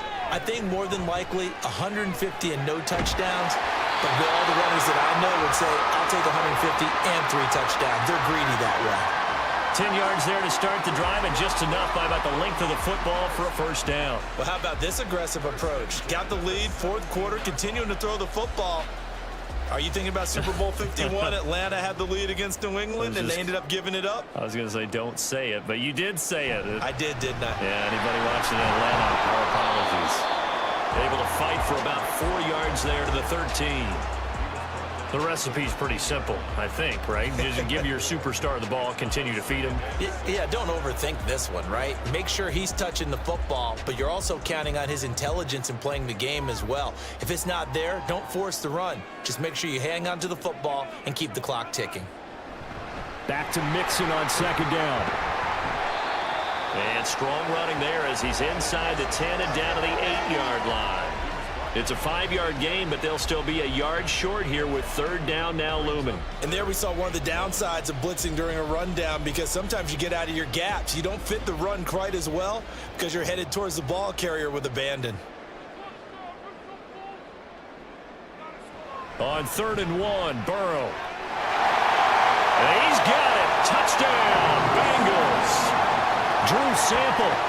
Beast in the red zone with his second touchdown of the game. And the Bengals have made it a 3-score game now here in the 4th. So that drive there, CD, a good response, and that might be the one that gets them to the finish line, a comfortable lead. Yeah, and that's all about not letting the team back into a game because they just gave up a touchdown. It was back to a 2-score game, and anything can happen in that situation. But instead, they came through with a really terrific drive right there that ended in 6. So you like to slam the door on teams? In this case, they're trying to lock it as well. Extra point by McPherson, up and good. And the lead now to 3 touchdowns at 21.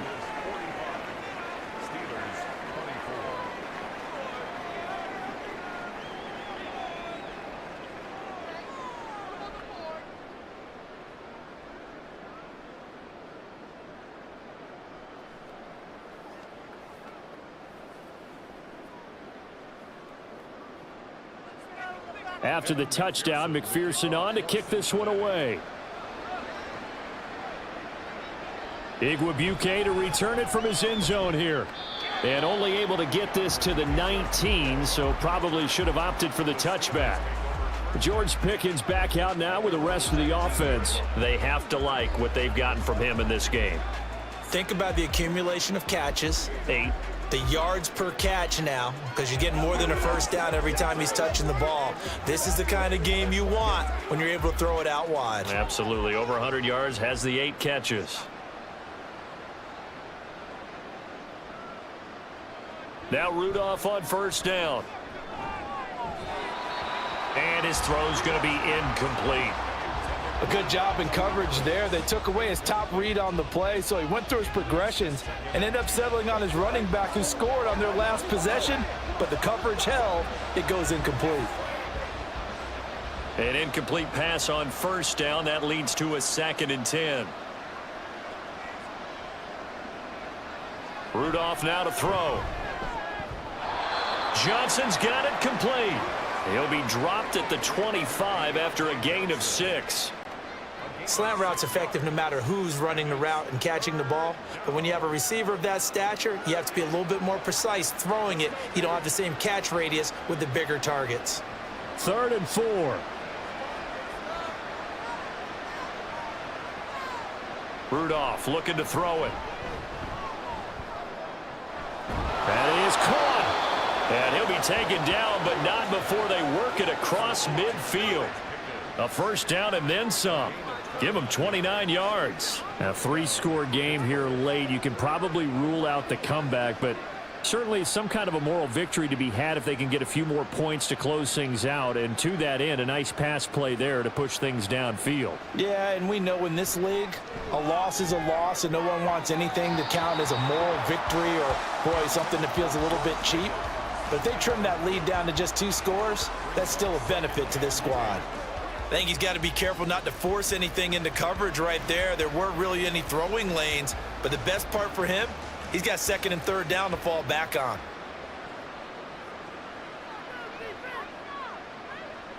On 2nd and 10, Rudolph. Well, he short arms that one just a bit. It's low and incomplete.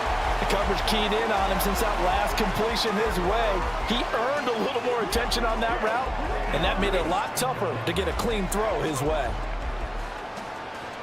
So back-to-back incompletions, and that has him staring at a 3rd and 10. Rudolph looking to throw. He gets it left side to Johnson. And he's got another first down as the tackle's going to be made at the Bengals 35. The 3rd down conversion successful. A gain of 11. That was a nicely run slant route, and what the receiver's trying to do is make the defender think he's going upfield for a deeper route and then breaks it off, usually after about 3 to 4 steps, and cuts towards the middle of the field. And now what he's trying to do is use his body to keep the defender away from the football and get the quarterback a really nice target. And he gets this down inside the 35 before going out of bounds. All defenses worry that whenever anyone catches the ball and has a head of steam come out of the backfield, it could turn into a big play with missed tackles or he runs through people. But they were right there waiting, and they stopped him for a minimal gain. On 2nd down, here's Rudolph. And that will be incomplete. Tried to dial up the long way out there, but it'll be 3rd down. And they're at the point of the ball game now where they've got to take some chances. They've got to put the ball in the air and just see what happens. But this defense knows that all too well.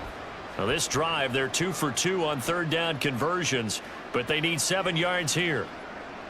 Again, it's Rudolph. Oh, this will be incomplete. The rush gets home just as he was letting that go. That could have been worse. Instead, it's 4th down. What we just saw there, that's really been a common theme all afternoon. A lot of pressure. That forced the errant pass. He's been under duress this entire afternoon. He just had to unload that one. He's fortunate it was just incomplete and not intercepted. 4th down, desperation time for Rudolph. Oh, and that is incomplete. The Steelers try it, but they come up empty on 4th down. And this 10-play drive winds up yielding nothing. Well, that's another mistake there on the drop pass on 4th, and we've seen them do things like this all game. It's not hard to figure out why they're down by that deficit. They haven't made plays that are going to keep them in the game or win the game all game long. That's another example right there. It all boils down at the end of it to execution. Either you make the play or you don't. Burrow and the Bengals with a 1st and 10 at the 33-yard line. He'll hand it off here. This is Mixon. And the defense closes quickly there. He'll get maybe a yard to the 33. And in this situation with the lead 4th quarter, they're liking keeping the ball on the ground, I'm sure. That's just smart football, but you know the defense has to know it as well. They've got to stop them here. So now we're going to see that loading the box in a big way. 6, 7, 8, 9, whatever it's going to take, puts a little bit more pressure on your big offensive line. Back to Mixon on 2nd down. And he stopped immediately there. No gain on the play there, so that doesn't help. Now they're looking up at a 3rd and 9 situation. They've called his number a lot this afternoon. You wonder how much tread is left on those tires. We certainly do, but I always think back to one of my favorite coaches in the NFL, and he used to have a meeting with his running backs every year in the offseason and say, look, as many times as you're going to carry the ball, you should be able to carry it one more time, so make sure you get in shape. They'll come up now 3rd and 9. They're passing here, Joe Burrow. This one hauled in by Sample. And he's going to be taken down at the 39, clearly short of the first by a few yards. So 5 yards here, 5 on the play. And that's going to bring up a 4th down. One hallmark of good defenses is understanding the game, understanding positioning, and tackling immediately in the secondary after catches. I think we just saw that on display right there. Got to him before he ever had a chance to think about turning it upfield. So possession goes over here on the punt. And the Steelers are going to take over 1st and 10 deep in their own territory.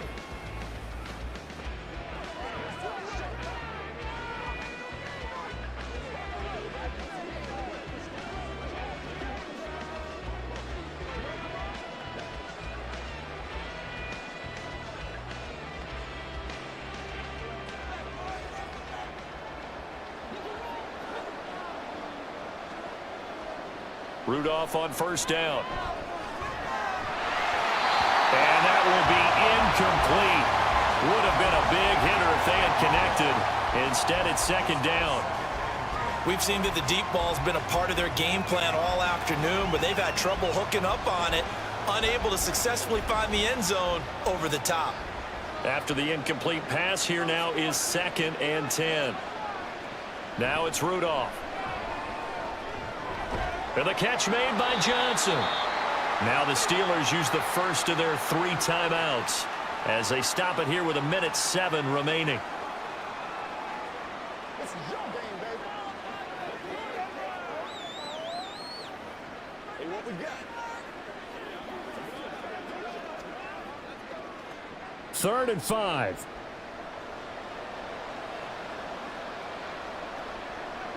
Back to throw, Rudolph. And that is incomplete.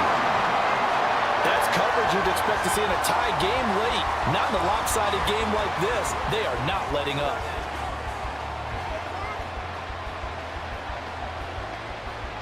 The Steelers send out their punter now, standing just outside his own goal line.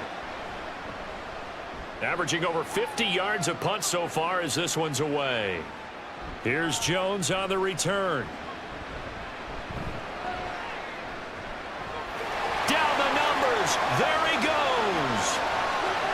And they're going to finish this one off strong. It's a return touchdown to add on to their lead in the final stages. Well, not much defensive resistance on that drive. And really, Charles, the way this offense has been humming, they haven't faced much defensive resistance the entire game. Yeah, I think it's safe to say that one team, their defense did not wake up and make it to the stadium for this one. There may be some major changes on that side of the ball when we see them the next time out. McPherson now for the extra point.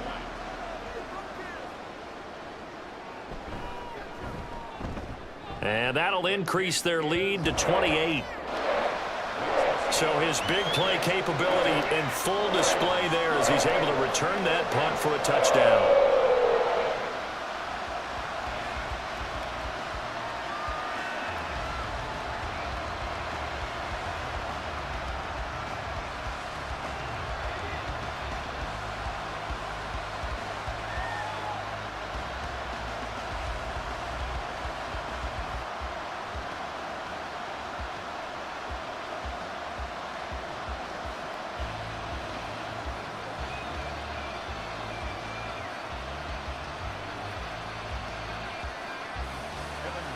So after surrendering the punt return for a score, let's see what they can do in turn on this kickoff.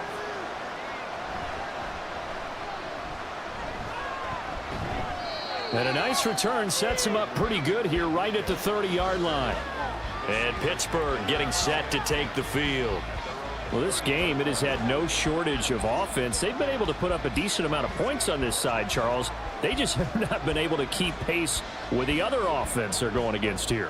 Yeah, that's a good way of pointing things out because now it's not a total loss because, as you said, they've scored some points, so there's some plays they can build on, moments where the game plan actually worked. But overall, though, they were just out-personnel. They were going up against a team that's playing at an elite level. And he's out of bounds, able to take this one up to the 35. Out of bounds at the 35-yard line. It's a pickup of 6. Brings up 2nd and 4. This 2nd and 4. Now a shotgun snap as they'll look to throw. That's caught. Allen Robinson. And he'll have it past midfield almost to the 40 before being taken down. 22 yards there, a first down. And with this game well in hand, perhaps we are seeing the coverage lighten up a little bit as they got burned there a bit for a first down. But we certainly know the coach isn't happy along the sideline because he certainly wants them to finish this one out the way they started it. He doesn't want to give up any soft completions, no late points. He wants this lead to stay right where it is. And brought down, but able to get it to their 30-yard line. So no shortage of offense in this game, but a very clean game too, Charles. Each side got its points, but they did so without committing a single turnover. That's so true, and it certainly felt like NFL football at its finest, right? You talk about the highest level from both of these offenses. Neither one of them afraid of taking risks, and both of them aggressively pushing it downfield. I did like, Brandon, how smart they were about going about their business, though. They were high-flying, but they took care of the ball. Yeah, they did. And just keeping it clean in a game like this with all these points, you don't see that very often, even at the highest level. Job well done by both sides. So that'll do it for us. For Charles Davis and all our crew, I'm Brandon Gaudin. You've been watching the NFL on EA Sports. It's a win for the Bengals as we say so long from Cincinnati.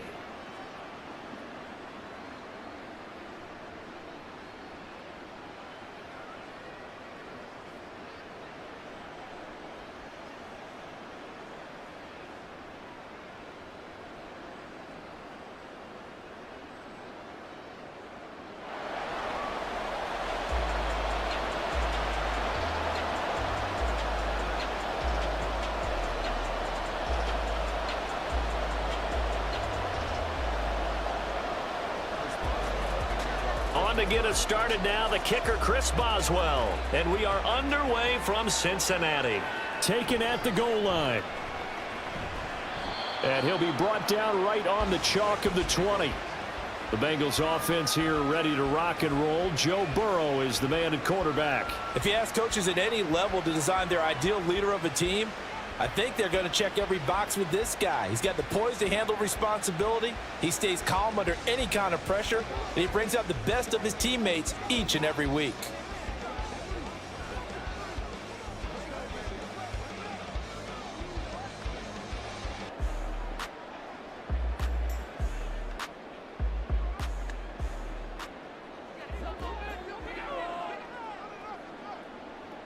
Quickly to the air is Burrow.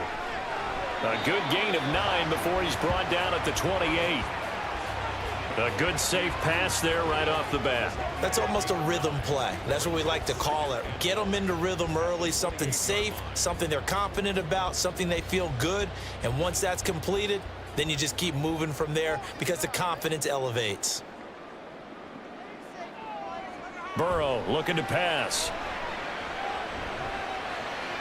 This one caught downfield by Higgins.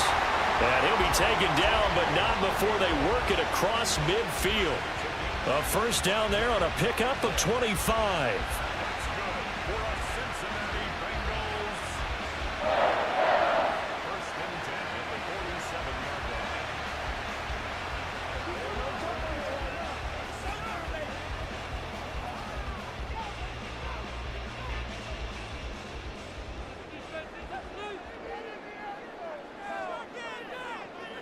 Burrow going to fake to mix it and now look to throw. Open man downfield is Chase. He's got it. And he's going to get this one down to the edge of the red zone. A very solid gain of 27. The goal for any offense versus his own defense, find the holes where guys are available and put the ball on the receiver before any defender can step up and fill it. They did it well there. Perfectly executed crossing route. A first carry for the former Oklahoma Sooner, Joe Mixon. And he is met in his tracks behind the line of scrimmage. Officially, it's a 1-yard loss. That's going to bring up 2nd and 11. That was well played there defensively. 2 tight ends in the formation, which essentially gave them 7 blockers up front. Hard to imagine with all that size and beef that they could let a tackler through, but that's exactly what happened. A loss resulted. Meanwhile, Burrow's throw caught by Higgins. And stopped a few yards shy of the goal line at the 3. That puts him in excellent position, 1st and goal after a gain of 19. A lot of precision being shown on this opening drive. They've been methodical, they've been crisp, and as a reward, they're going to be set up with an early 1st and goal. Out of the gun, it's Burrow. And that is caught. He's got it for a Bengal touchdown. Drew Sample from 3 yards out. And the Bengals get the upper hand as they're on the board first here this afternoon. I do believe we came here to see a game, didn't we? And it looks like he's running what we call routes versus air. You just go out there with your offensive unit and throw the football with no defense. He's 5 for 5 on the opening drive. He was on his game there for drive number 1, but my only thing is now he can't go any higher than that. He was so perfect. Can he do it again later? Yeah, all he cares about right now is making it 10 for 10, 15 for 15. Keeping that going. And he feels like he can get it done. Extra point by McPherson, up and good. And it's now a 7-0 game.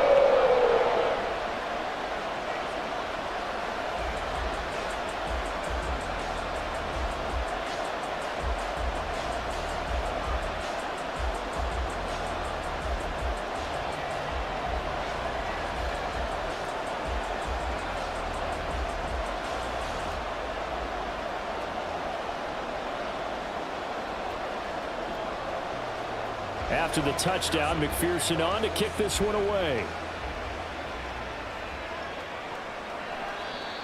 And he won't return this one. He'll go down to a knee, and they'll start at the 25. So here are the Steelers now to take over for the first time. As we take a peek at the Oklahoma State product, their quarterback, Mason Rudolph. This is what this man was born for, the big spotlight on the national stage like this. Really, his entire career, he's demonstrated incredible poise no matter what type of situation his team was in. No situation is too big for him, and you can tell in the way that he takes the field. His self-belief is evident, and he gets the job done in his mind each and every time. Rudolph going to lead the Steelers up now 1st and 10 at their own 25-yard line. They'll come out throwing here to start the drive. Johnson with a completion over the middle. And he's going to be dropped following a pickup of 7 past the 30 to the 32. Defense gives up a touchdown the opening drive. Offense, you got to want to get out there and get those points back right now. And that's a sharp throw there to get this drive off to a good start. They'll operate from the 32-yard line here, 2nd and 3.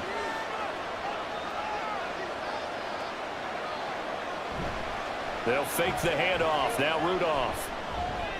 He gets it complete to Harris.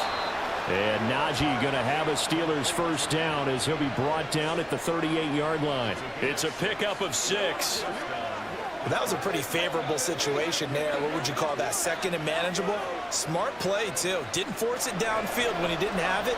Just checked it down, let him get the first down, and that's exactly what he did. On first down, Rudolph. Over the middle, complete. That's Robinson.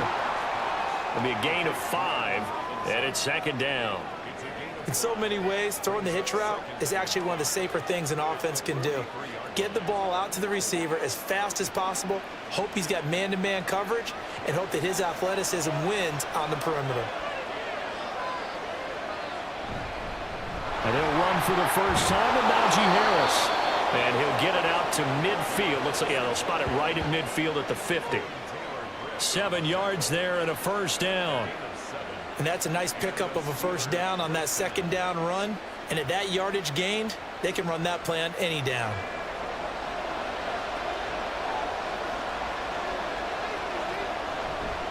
First down, and they go back to Harris. And just 1 yard here from the 49 to the 50. That's a really nice play. We're able to stack that one up. When they get back in the huddle, he's got to tell his guys up front,